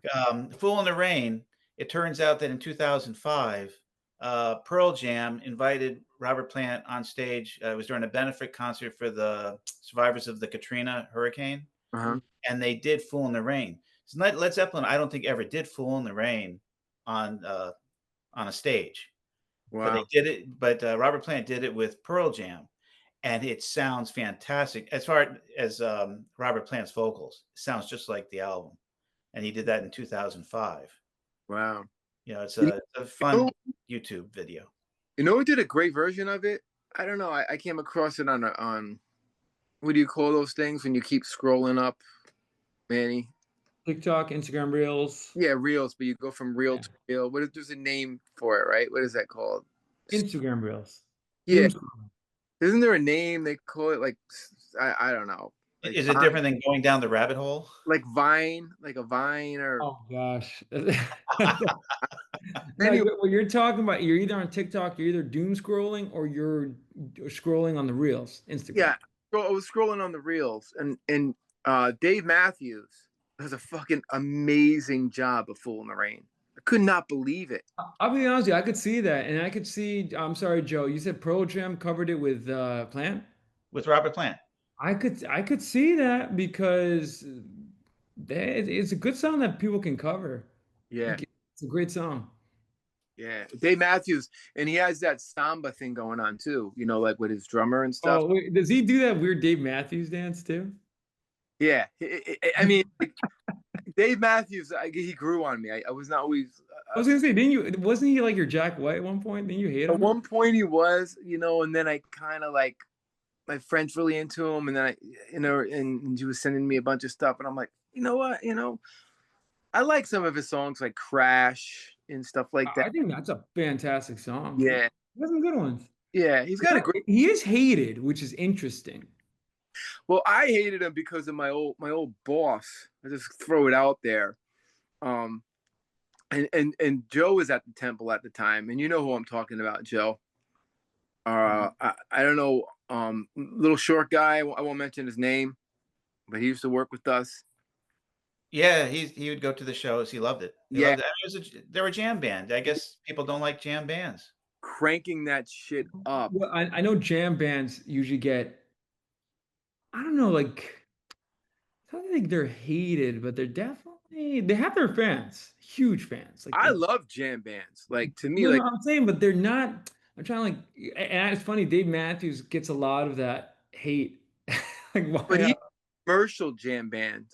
Like Fish is not a commercial jam band. Fish never had a single. Dave Matthews was huge in the '90s. All over MTV, and then he kind of faded away. But I consider him a jam band, but he's like a commercial jam band. But bands like Strange Folk, Fish, String Cheese Incident, there's like these they play the Capitol all the time. Yeah. Yeah. Twiddle, all these kind of. I Mm. fucking hate Twiddle, but anyway, I will say I love Crash though. That's one of my favorite I songs. love Crash too. I think that's He's a good songwriter. a great. But I'm gonna hear those covers because I never knew about He does a great job with it. Yeah, really cool. A lot I could see that as a good cover song for a lot of bands. yeah. Well, actually, so hold on, guys. Hold on. Okay, Karis LaBamba. We just did. Wait, did I go over the music and hot dog? Yeah, I think I did. Right, guys? Yes. Yeah. Okay. I think Interesting. Cheech, I think you said "Hot Dog" is your favorite song on the album. Yeah, my favorite all-time Led Zeppelin song. Fuck the Lemon song. Wait, is it better than "Ramble On"? What do you think? Hot dog any day than Ramble On, or what is and what should never be, the Immigrant Song. Put that in the garbage. Give me hot dog. No thanks. Sorry, Zap. No, I'd rather take a hot dog than a humble pie, I guess. Yeah, right. It's a custard pie, you know. I said humble pie. That is Yeah. a band, humble pie. Yeah.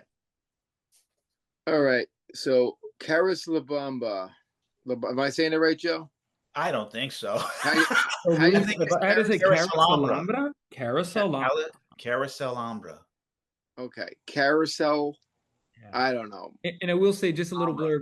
If I were to fix my top 10 that we did, I would add this song in my top 10.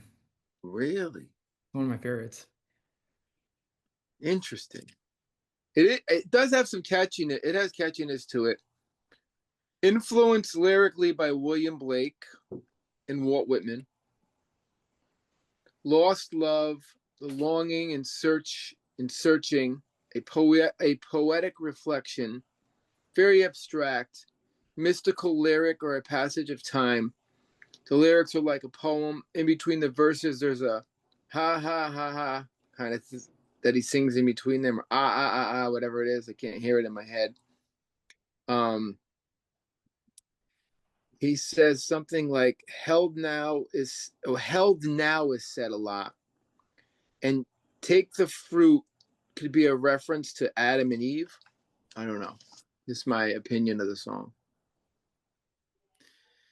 To me, it was like a mantra and very riff driven in the tradition of, I think they were trying to create something in that ballpark of Kashmir. And Kashmir is already on was Kashmir on my top 10? No, I don't even remember. Should have been. But it's probably why I didn't have Carousel Alhambra on there. It reminds me of Kashmir. This is very proggy for me. And I'm trying to wonder if they were influenced by the Yes Relayer album. And I'm like, is this Sound Chaser or is this Gates of Delirium? Yeah, that's a good. That's a great point. That's a great point because Actually, I didn't even think of see. That's why I love it because it's proggy. Tormato came out right a little bit before That's a this. great album too, Relayer, right? Oh yeah, Relayer, I think, was in 1974 with Patrick Moraz, who was I think kind of a jazz influenced. Yeah, he did one album with them. But this is like Tormato would have been out around this time.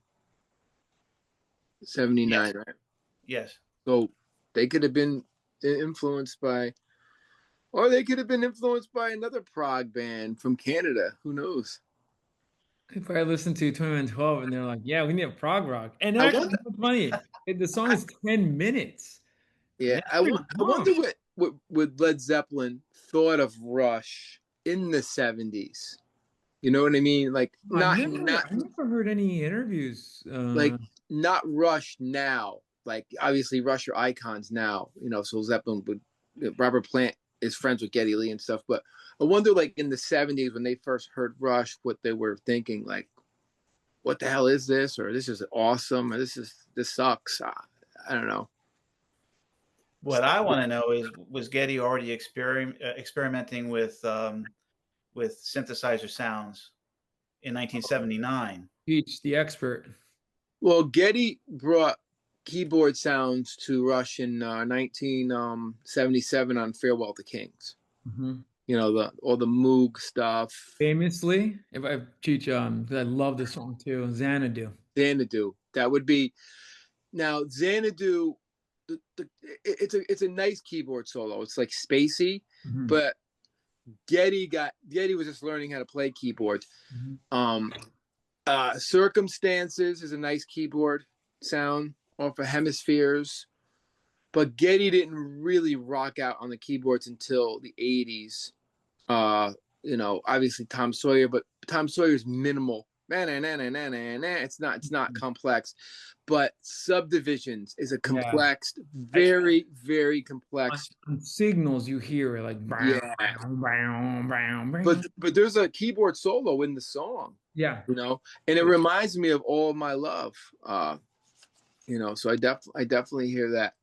Did Rush fans embrace Geddy using synth sounds, or did they want to hear more Alex guitar parts? It's debatable. You know, your take and I do my take. Yeah, you can go first. You sure? Yeah. So Joe, at first, yes. No pun intended, band, like yes. Yeah. But Cheech and I would disagree, but they kind of took it too far on like albums after Signals, and especially after Distance, Grace Under Pressure. Yeah. Well, by the way, Grace Under Pressure synthesizer is all over the place, Yeah. but it was fine. But then they couldn't leave it and stuck with it for their next albums, and then they got hated, and a lot of fans left them. But Getty used synthesizers mainly as a texture. Mhm. He didn't solo a lot. He's not. That's right. You're right about that. Yeah. And if you think about his soloing, they were better in the 70s. Like they were minimalistic. Like Xanadu is a great solo. It's a great, But and you, then geez, that's a great point. He's not a solo. It's more like textures, like, yeah. and you can even hear it on songs like "Spirit of the Radio" a little bit. Oh yeah, the Free piano. Will. You talked about like, Well, those are Moog pedals. Those are pedals. oh, But as far as taking a ripping solo, Circumstances is a minimalistic solo, but it's beautiful done. Xanadu is like just spacey and very complex to play. But Subdivisions is almost like, it's like John Paul Jones. He rips on that. yeah, and that's the and correct me if I'm wrong. That's the first thing you hear. Yeah. With Alhambra. And everything else, Getty and like I said, Tom Sawyer, that's not hard to play. No, but Anybody that's more the texture what you talked about. Yeah. You really hear it in Signals and especially Subdivision. Like, yeah, Yeah. first of all, like Caruso Alhambra. Yeah. Yeah. Down, you hear it then. But if you go and you listen to him rip on that solo before Alex's guitar solo, he's killing it. He's killing it. He's really ripping it, It's thought out and it's planned. He's not improvising, but it's a great solo. So what I take away from this is that Led Zeppelin experimenting with keyboards did not scare away a band like Rush from trying it, or God forbid, Eddie Van Halen playing synthesizers. Well, you got one of the great original guitarists of his of any generation, yeah. and it's like he's going to the keyboards. Oh no!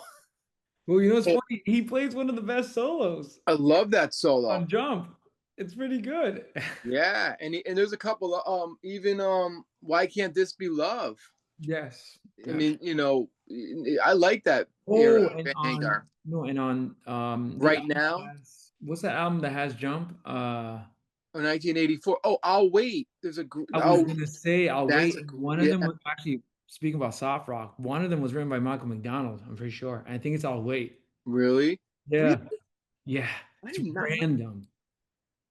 But it's a great solo on there, So Eddie could do Eddie. He's just a genius. He's a musical genius. But I have a lot to say about the music on this one. It's a very odd. John Paul Jones took the music from carousel music. Like you go down the carousel, the horses when you're a little kid. I can hear that. It's like you said, 10 minutes long. It's synth dominated. The whole song, Jimmy is playing a supportive role, and he's also using a Roland guitar synthesizer on it, which gives it so much texture and such a more synthy sound. And it's cool that he's embracing new technology. Jimmy Page is using a synthesizer guitar. Who would have thought? It's similar to, and then one more Rush reference, Getty using the Moog pedals. Yes. A lot of people use synthesizer guitars. Even Maiden used it in the 80s. Now, Cheech or Joe, where would I hear that in the song? Is that because when I hear Page ripping, I hear bam da bam ba bam bam bam bam bam bam bam. Like that's what I hear. Bam da bam da bam bam. Yeah. Is that what you're talking about? Yeah, that's a synthesizer guitar. It's a Roland synth. It was a guitar that sounded like a synthesizer. It didn't last very long. It was like came out in the late 70s. Guys like Pat Metheny used it in the jazz world. A lot of jazz guys used it. Probably had a lifespan of maybe half a decade.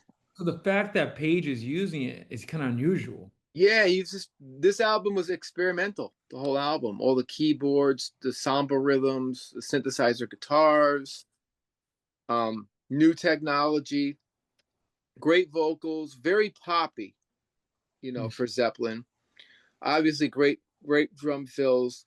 The vocals are a little too low in the mix because the keyboards overpower and the guitar synthesizer overpower everybody.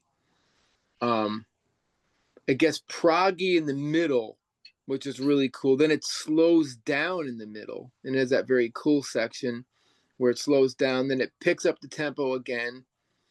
It's a very odd song, and it gets really funky at the end. That's just my analysis of it. I think Jimmy must have remixed the bass because, and you'll know this, Cheech, if you listen closely, because I think the bass sounds better on Alexa than it did on the album when I got it. John Paul Jones is working hard on the bass on there, especially at the He beginning. is.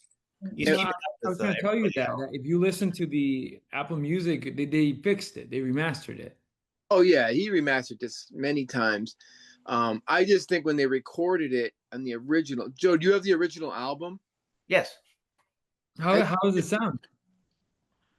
Does it sound weak compared to the new mixes? I always complain about the bass. So a lot of times towards the end of Zeppelin's career, the bass wasn't prominent enough. On this album, it's not at all, except for All of My Love. The bass is really up. Actually, you know what's funny? I hate to say it, I didn't notice the bass.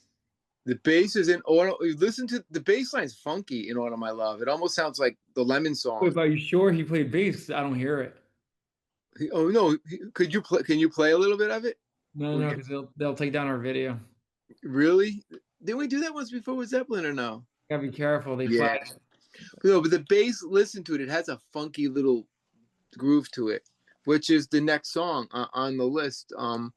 But I think this song is just too overpowered with guitar synth and in that keyboard, that Yamaha that he just got, which was like a new toy.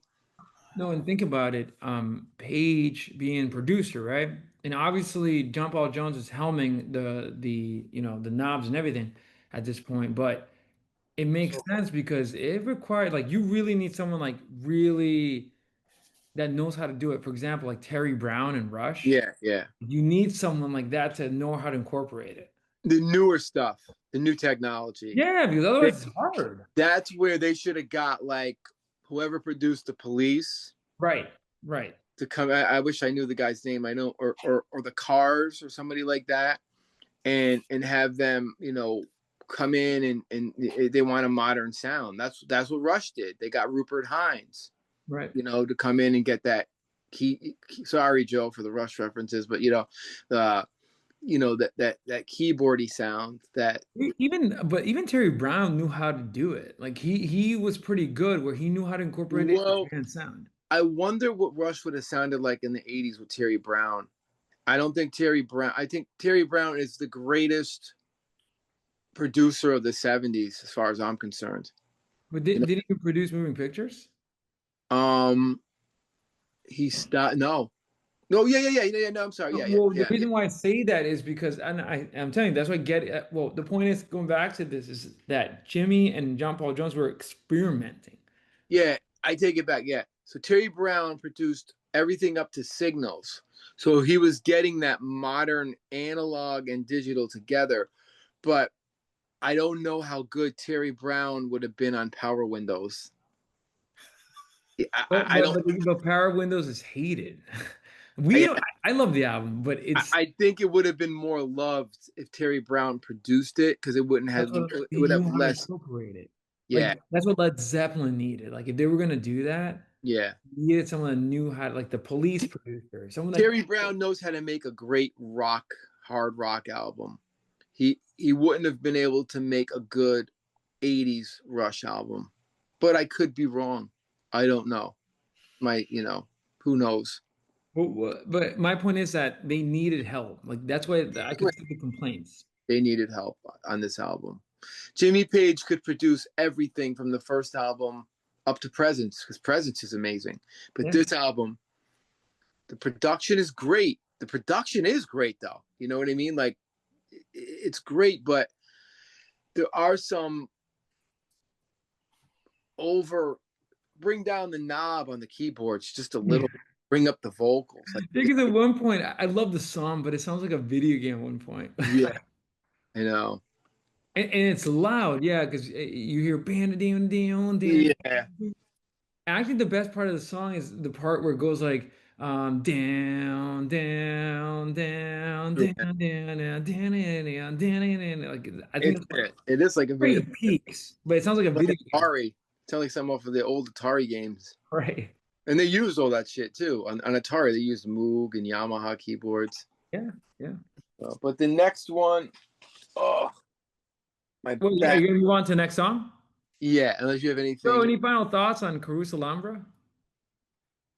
No, I like some of Jimmy's shimmering guitar work on there that he did. You know, had a very interesting sound to it, and it reminds me of In the Light, and it reminds me of some Yes influence stuff.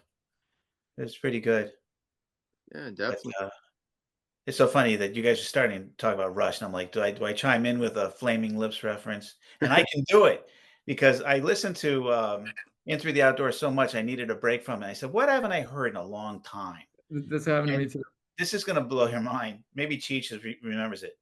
I listened to Pink Floyd's Adam Hart Mother album. Oh, I freaking love that. Adam Hart Mother came out, and after that was Metal, and then Dark Side of the Moon. Yeah. And I'm listening to Adam Hart Mother for the first time since I was like a teenager. I'm going, that's where the Flaming Lips got a lot of their sounds from. That was like so Yeah, psychedelic and a little bit out there. I'm like, oh my God, Stephen Draws of the Flaming Lips has been listening to Pink Floyd. And Adam Hart Mother is a weird album. Like, It is weird. weird. Like it's out there. What year was that? I think Oh. 72, 71. I think it was Dark Side of the Moon 73 and Metal like 70. It might have been 69 or 70. Wow. Adam Hart Mother. Right after Sid Barrett left. Yeah, yeah. Maybe the first album after Sid. Yeah, because before that was A Saucer Full of Secrets, and that was the last Sid Barrett album, technically. Yeah. Technically. I love all the Sid Barrett stuff. It's psychedelia is best. Weird. It's just weird. Love Sid Barrett. Yeah. I've got to start listening to that stuff because I just, like I went back with Fleetwood Mac and was listening to some Peter Green. Yeah. Who had his own issues psychologically because of some bad acid trips, from what I understand. That was the problem with both of those guys. Acid. Yeah. They made him Peter Green became a schizophrenic. Yeah, you know what's crazy? Cheech and Joe, on my psych paper, I talked about Peter Green and Sid Barrett. I did a schizophrenia research paper using them as like case studies. Wow. Those two are, and that's why I'm kind of scared with kids trying like these powerful hallucinogenics because they could have that effect. Yeah, and like or do you think just to get like psychological for a second, were they maybe potentially gonna have schizophrenia and this triggered it? Well, that's the mystery. Would they set up with schizophrenia? And I argue because of the music, Sid Barrett did display some. So what I said in the paper, and I could be totally wrong, but that's just my research. What I found was Sid Barrett was presenting the symptoms of schizophrenia from an early age. The LSD heightened its effects to the point where he became a vegetable. Yeah. Same thing happened with Peter Green. And Peter Green got bad. I mean, he had to go back home and live with his mother and be taken care of. That's what happened to Sid Barrett. But like Peter Green got better. He came back out. He had about 10 years of music before he died. He came out in the 90s and he was playing again. So that's good. That's good. How do you recovering though? Was it medication that beat it? Some heavy medication. Yeah. Control the schizophrenic symptoms. That's got to be awful. Horrible. Did he gain weight? He was humongous. He was. There we go. We go. But yeah, anyway, how do we get in this tangent? The point is Adam Hart Mother's weird. Yeah. I blame you guys. Rush. Schizophrenia, Rush. We are musical schizophrenics right now. We're going all over the place. Okay, the saddest song and the best song of the album. All of My Love, or if you're young Cheech, Autumn My Love. Autumn My Love. That does sound British. Autumn My Love. Oh, yeah. I know, right? So Joe, you want to explain the lyrics on this one? Because I know you know a lot about this one. I just know that Robert Plant was putting into words his feelings about losing his son, Yeah. Carrick. To me, the song reminds me of Clapton's "Tears from Heaven." Yeah. Same idea, and it's Agreed. such a personal song that it makes you wonder if it's the right decision to put it on a commercial album. Yeah. That it's so personal that maybe he should have just kept it to himself, or had a different artist uh, record the song. Yeah. You know, But those are my feelings on it, because you know, and it's that song and a couple of others on the album that, you know, Page said to Bonham, you know, this album is a bit soft. We want to get back to a hard riff driven sound on the next album, which of course never happened. But yeah. you know, it makes me wonder if, you know, some of these unique songs that Plant was coming up with, if maybe he should have had somebody else record them. Well, I think it's also like therapeutic for him. Well, that's what music does. It's catharsis. Yeah. But no, but what Joe's point is, I agree. First of all, this song is weird because it's a hot take, but it just doesn't fit on the album. And this album is a little messy in terms of its sound and themes. This song is so majestic, so out there, in that, like, similar to Eric Clapton's Tears in Heaven. I'm listening to the song, I can't listen to it because it's too sad. Right. Yeah. And Very Plant's sad. vocals, he sounds like he's about to cry. Like you Yeah. could. Imagine him in the studio singing this with his Oh, sons. that's what Joe was saying. It's too personal. Like, Yeah. we maybe it would have been smart move if someone else recorded it or something. Yeah. I mean, beautiful, beautiful lyrics, you know, about Carrick. What a weird, like, I was thinking about, like, the poor kid died from a stomach virus. I never heard of somebody, that had to be horrible, you know, like, that's an odd way to pass away, I think, you know. Losing a child is terrible. I mean, Yeah. affected, and I love how Joe brought up Tears in Heaven, which Yeah. Clapton said I cannot sing live. Heartfelt lyrics, pain of loss, and the power of love, and how to move forward. There's also a message in this song on how to move forward. If you're really, Well, speaking of that, one of the best lines, I think Joe, you'll appreciate this. My favorite, I always like zoom in. Yours, first of all of my love to you, child, give away. And then he says here, yours is the cloth, mine is the hand that sews time. How sad! Like this is so poetic and sad. It's a weird. It's too intimate. You know. yeah, It's weird. yeah, beautiful song. Um, You the know, only problem I had with the song is Bonham's drumming. It's one of the first times, maybe it's the only time, I could really accuse him of plotting. You know, his drums. I read some reviews that said that they described it as heavy-handed. He didn't have a light touch on it. I don't know how he could have made it different, but you know, maybe if he had spent more time on it, he would have come up with something that would have accompanied the lyrics a little better.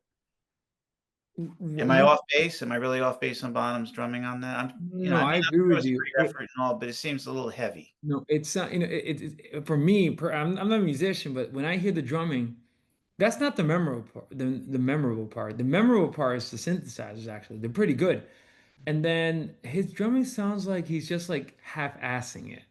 Like it's not it's not like I don't know what's wrong. Like there's definitely something wrong with the drumming. It's not. It's better on Caruso Lambra. interesting. I like Jimmy the does a nice I like the guitar drums. piece on there. Oh, Jimmy does some great chord things that are beautiful. His picking is beautiful, and there's that nice effect he has on it. Um. Wait, Cheech, you're freezing. So I think we got to figure it out fast. Oh wait, am I freezing now? No, but just be careful. For some reason, I don't know. That happened last time. But we get to a point and it starts freezing. Yeah. All right. So great lyrics. Uh. Um. Emotional. You know, in Plant's voice, great emotion. Medium tempo, great guitar tone in the verses. I put down powerful drumming. uh, great bass line. Go back and listen to bass synth solos ever.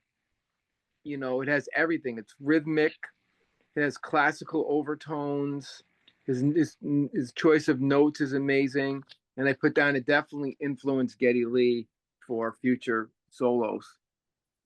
I think on the keyboards. Any comment on that? I mean, the whole song, like with the lit, to me, what you get out of this song is the beautiful, sad, poetic Mm-hmm. lyric. A man loses his son, and the keyboards. Mm-hmm. And really listen to the bass. Bass is interesting in this song. So and now we could get to what's behind you, Manny. Oh no, I'm gonna crawl. I'm sorry. Which let me just go on the record, John, if you'd agree with this. I was going to cheat this that I'm gonna crawl is my if I were to revamp my top 10, it would be my top five. This is such a majestic song. And it's like I view it as a swan song, no pun intended, like because of the Swan label, but I view it as wait, what's your label called? Swan song? Swan song, yeah. Oh wow. Okay. I forgot about that. But this song is a perfect like last it sounds like a goodbye. I think it is. I really, it's a goodbye to let. Yes. That's a good point. I think vocally, it's Robert Plant's best song on the album. He splits a gut, a lot of emotion. Yep. Yeah. I think it's a great work for Plant. Now, the thing is, it's kind of would you describe it as a down tempo song, Cheech? Medium tempo, not slow. It's not fast. Yeah, because I think live it wouldn't. I don't think it No. would crack the lineup for a live tune. Like we No. had the discussion about "Since I've Been Loving You" versus "T for One."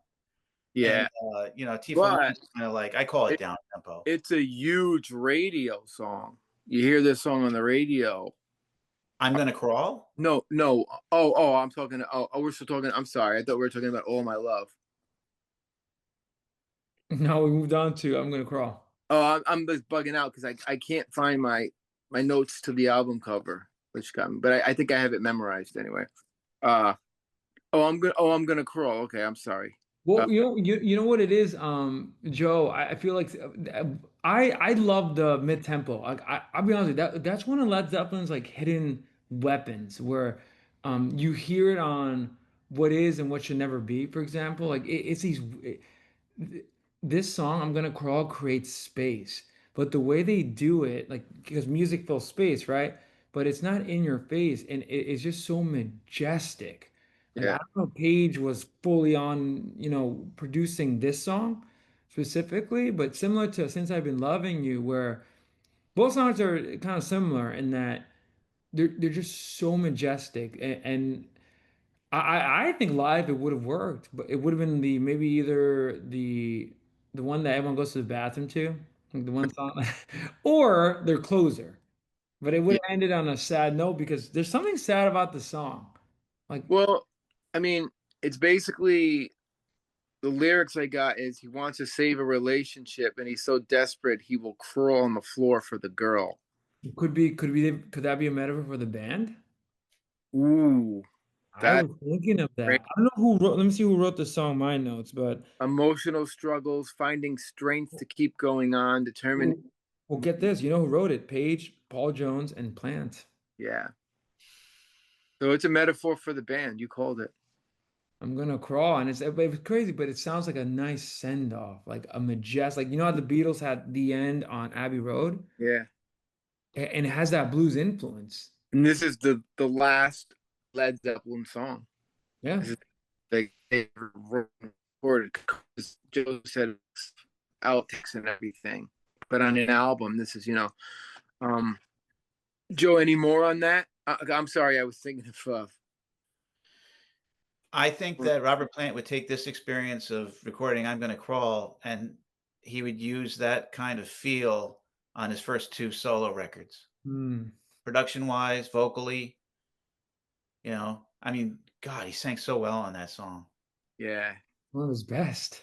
I Especially on mean, the album too. He left his heart on the floor and and a lot of sweat on that song. Yeah, yeah. I mean, it has great keyboard intro, very long. The intro is long, which kind of is odd, right? You feel like, guys, that it's a long, drawn out intro. Well, because it's a poetic song. Yeah, It's unusual. Yeah. it's classical. And Joe, I'm sorry, slow tempo, definitely. I was thinking of All My Love. Powerful drums. It has a 50s vibe in the chords. Yeah. Great vocal. Speak of soft rock, yeah. Yeah, yeah. Nice, nice guitar solo. And what did I write? The scream is crazy at the end. It's almost, oh my God, it comes out of nowhere. It's almost like he's screaming like out of pain. Son, you know that scream? Yeah. Brutal. It's like, That was Joe's point. Like the vocals are insane, and you could tell by the end of it, he's sweating. yeah, yeah, it's a good song. It's a good song. I gotta say, I'm gonna crawl. It's the kind of song that unfortunately during a concert, and this always ticks me off. You can see that the vocalist is putting everything he has into it, but there are quiet parts to the song, and that's when you can hear the audience talking with each other. And I'm Yeah, like, I hate when people are talking during a show, yeah. especially when the performer's giving everything they have to the song. Oh yeah, yeah. When you can Well, hear that chatter, and let it's me like, tell you something. I was playing a gig one time, and I was doing the best bass solo of my life. I felt I was just ripping it and stuff.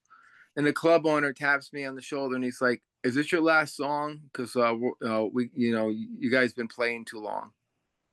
What a dumb. Like, and I'm playing like in my opinion, the greatest bass, doing stuff like Jocko in my head, and I'm like, "Oh my God, You it just know, just destroyed my vibe."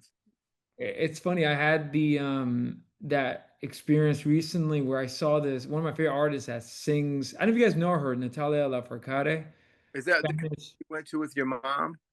Yeah, and That's get all. this, it was an intimate acoustic concert, and people would not shut up. Oh, I'm like, yo, and they kept yelling. You know how concert goes, yell out like, "Gara, yeah." yeah, I'm like, yeah. come on, like, Yeah, I think it's the mentality of the world we live in with their cell phones. Back in the day when we went to a concert, and Joel, remember, we had the lighters going. yeah. The lighters, and now everyone has their cell phone lights. It's concert experiences are very different now. Every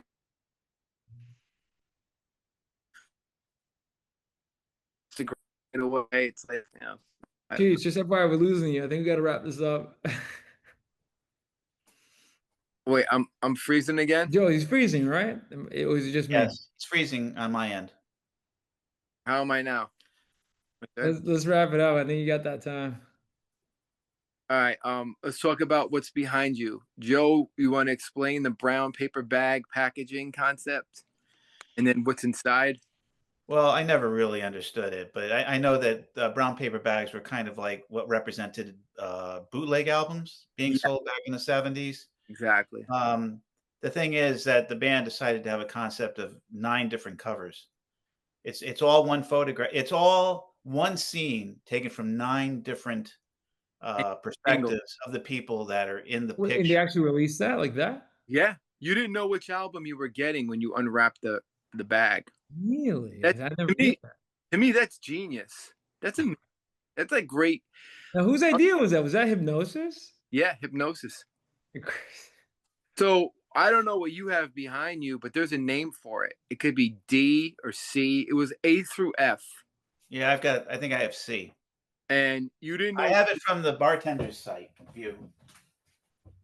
So My comparing it, screen is tiny, so I can't really see No, wow. no. what you're seeing. So Manny, yours is like a different letter. Well, I think this is the Apple Music one on my end. You could look them up on Google and it'll tell you every one, you know. Wow. And to me, I thought that concept was genius. Concept. Like who would have thought of that? Let's do a different album cover for every album and You know who? cover it with a brown paper bag, and you don't know which one you're gonna get. You know who?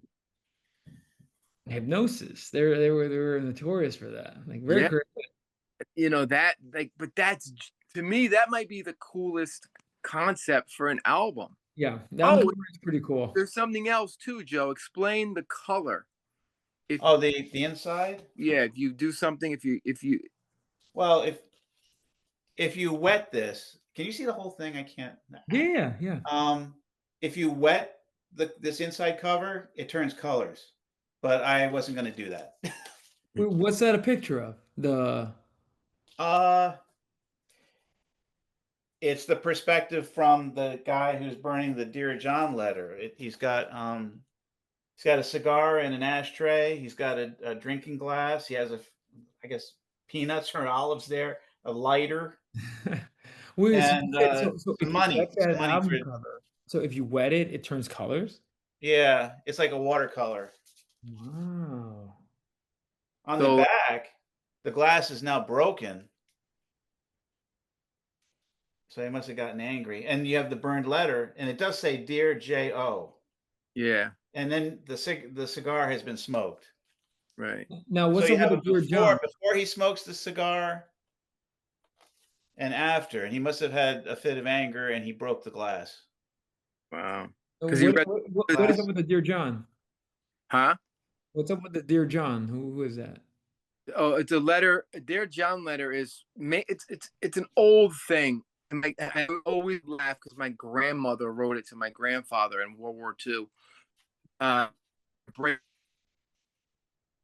It's a breakup letter. breakup letter, and Oh, it happened only in the 40s when the guys were out in war. You know, I'm sure it happened in Vietnam too. You know, you're with this girl and she's supporting you in the beginning, and then you're in the trenches and you get a breakup letter from the only, oh, a Dear John letter. yeah, the only reason that keeps you. Yeah. And by the way, I love the album cover because you guys know what you guys know what a noir is, like Casablanca, like those detective movies. Yes, that's what it Another reminds me. reason why I love it. Yeah, I think it's genius. The whole everything about it is genius. It's eye-catching. Is the back the same on all 9? This is the back. That I don't know. Wow.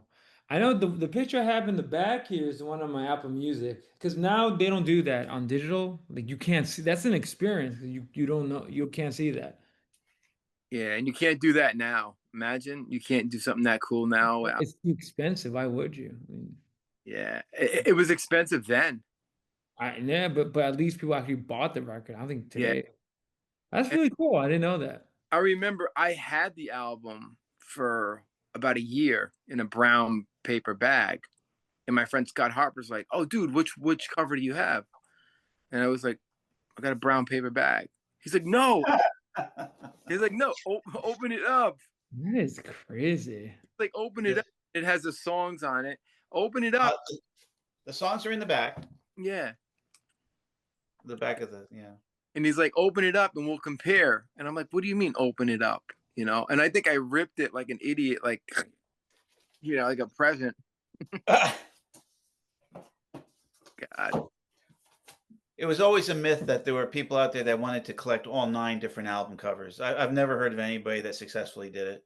I'm sure somebody, some lunatic found it and did it. In this world with all these collect Someone did it, but to do it, you would have to just imagine people would like if you wanted to buy one album cover or the other one, they would probably like rip you off and you'd have to buy them used and be an expert on A to F. You'd have to know every detail. Yeah. This came out before social media, so you couldn't have a chat and put it no, out there. Hey, hard. who, which Oh, letter do you have? A through what F. in the world we live in, just at odds and coincidence and hitting lotto, if you bought it, what's A to F? A, B, C, D, E, F, 6, right? It's like number 6. If you bought 6 albums, somebody had to buy A to F Yeah. in a Yeah. Did I screw up? Did I say it was 9 albums? It's 6 albums. 6 albums, yeah. So right now, Dyslexia. if you can hit lotto, you can do that. If you spend enough money on it, buying the album. Say you went to the White Plains Mall and you bought 2. Say you went to It's expensive. Corvettes. Well, say you're rich. Say you're rich. Say you got money. I'm sure you could do it. Well, it was an album in 1979, $8.99. Yeah, but I yeah, think Physical Graffiti, a double album, was like $15.99. but now, what do you get now if you buy Into the Outdoor. You don't get a brown paper bag, right? You just get the cover. Well, no one buys it. Most people stream it like this, so on like Apple Music or whatever. If they ever did they ever when Jimmy Page re-released it? I wonder. I did see one time. I did see a vinyl new one. I forget where it was in Barnes and Noble. It was this one, all of them. But it didn't have a brown paper bag. No. Yeah. Wow. So very unique album idea. Hypnosis once again. Does it detract from the music though? So they spent so much time on the album cover, to cover up for the fact the music is ordinary and it's not up to Zeppelin standards. That's a great point. Maybe That's a great point. So what's funny? Something similar is on I know this is a hot take, but Genesis and then there were three, very similar, where the album cover is cooler than some of the music. Yeah. Anyway. I think time has been kind to this album.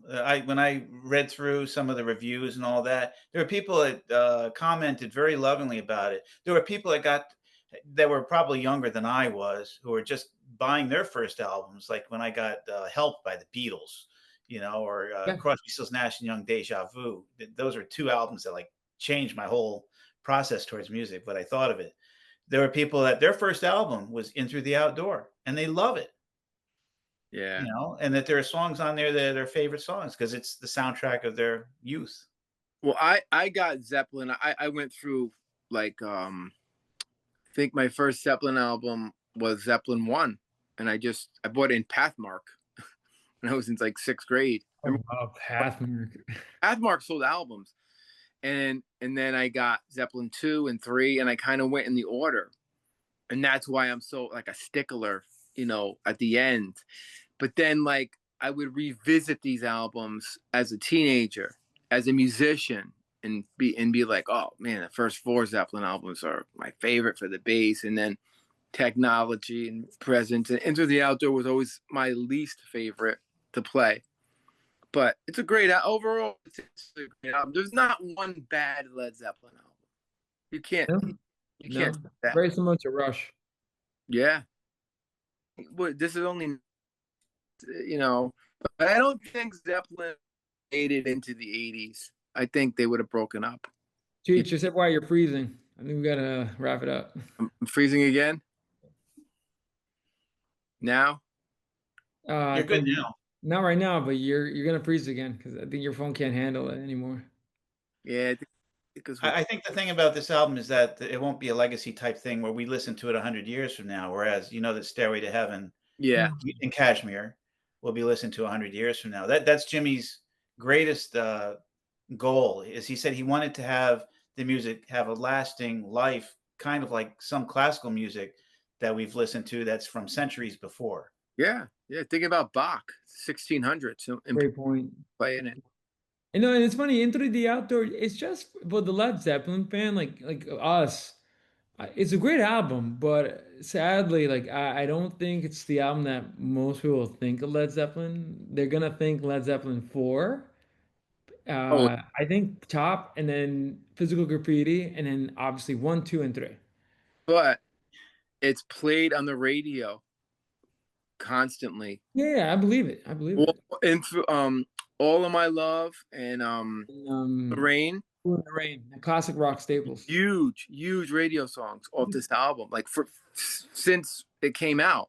Oh yeah, and I love the album. I have a newfound appreciation for it. It's pretty good. That's an important fact that those 2 songs made it to the radio. If this album wasn't good, none of the songs would make it to. You don't hear much of anything on the radio. But anyway, guys, this was a great show, and we finally did it. Sorry for we had issues trying to get here, but fantastic. Thank you, Joe. Yeah, Joe, thank you as always. It was fun. And then we'll our next project with Joe, and it's probably going to be in 2 parts, is Bob Dylan's Desire, which and Coda. Oh, and then final Led Zeppelin conclusion thoughts. Yeah, Coda, and then we got to do the Firm and then Robert Plant's first solo album, just to see. Led Zeppelin. I'll title it Led Zeppelin after Led Zeppelin. What happened? Yeah, like just to see where the Firm went and where Robert Plant went on their albums, solo albums, and we could debate and talk about that. I love the Firm. I love the first Firm album. I think it's friggin' genius. Are you going to upset John Paul Jones by not doing Scream? Huh. His solo album that he did. It was a movie soundtrack. Oh, and there's a song that sounds like Black Dog. Oh, wait a minute. We can't do the Firm. Death Wish 2 came out first. Yeah, but Death Wish 2 is a lot of instrumental stuff. So it's hard to like break that down. I mean, we could talk about it. We could talk a little bit about it, right? I think that's a good episode where we'll talk about I don't know if you want to do it in parts, but we'll talk about Led Zeppelin after Led Zeppelin. Like what did Page, Bonham, we can have a discussion what happened. We know what happens to him, but and then John Paul Jones, what did they work on? Jones did a lot of interesting stuff later on in his career, like with Nickel Creek. He did a great. Joe and I talk about this album. I saw John Paul Jones in concert many years ago on the Zuma album. Mm-hmm. Not the person at the temple. I was gonna say who? Never mind. We won't go there. We'll lay off that. But the Zuma album, amazing. Trey Gunn on stick bass. John Paul Jones on everything, played keys, mandolin, guitar, and then I forgot the drummer's name. Amazing. One of the best concerts I've seen was John Paul Jones. It's all instrumental. And that was like 99, 2000. And he did a couple of weird, remember that lady he sang with Joe? That weird lady? Yes. Like I don't even know what that was, but Zuma was like one of my favorite. I wore that out. It was amazing. He worked with that the avant-garde artist, but then he turned around and he did the arrangements for REM. That's right. In the 80s, he did. Yeah, that's right. How cool is that for REM? I didn't even know that. Wow, it's cool. So I can't wait to talk about that. We'll get all into that. Desire coming up. I just told Manny I got to do one more true crime episode on Ronnie DeFeo from Amityville. They just wrote it yesterday, and so that'll be out there if you like our true crime shows. But Desire, I'm really looking forward to because that is just a massive album. So much to say about that album. Yeah, I think Desire should be released on your 1-year anniversary of doing these podcasts. I think that's the plan. Is that the first week in August or the last week of July? I think that was the first week. I'll go back, but that was last week of July is when I think it says the channel started. Well, I created a channel, but I don't think our first video didn't come on until August. Might have been August, yeah. Yeah. So awesome, guys! Once again, Joe, thank you. Looking forward for there's a lot more Zeppelin coming our way, and the Desire. Are you a Bruce Springsteen fan, Joe? My wife is a huge Bruce Springsteen fan, but I have seen him in concert 4 times. Okay. Because of that. Because we're that's going to be our next. I think we're going to do Nebraska. It's going to be our next Rush episodes. We're doing Nebraska. What's the other one? Born to Run, and the other one before Nebraska. River, Born to Run, and Darkness and Born to Run. Yeah, leading up to Born in the USA. So, anyway, that's just some preview stuff. So, all right, guys, awesome. Yeah, and thank you very much. Thanks again, Joe. Willie Nelson. How about Willie Nelson? Hi, Willie. Barbarossa, great movie. Yeah. All right, guys. Signing off. Have a good night. Have a good night, guys. You three have a good night. This was a lot of fun. Till the next one. All right. All right. Take care, guys. Take care. All right. Bye-bye.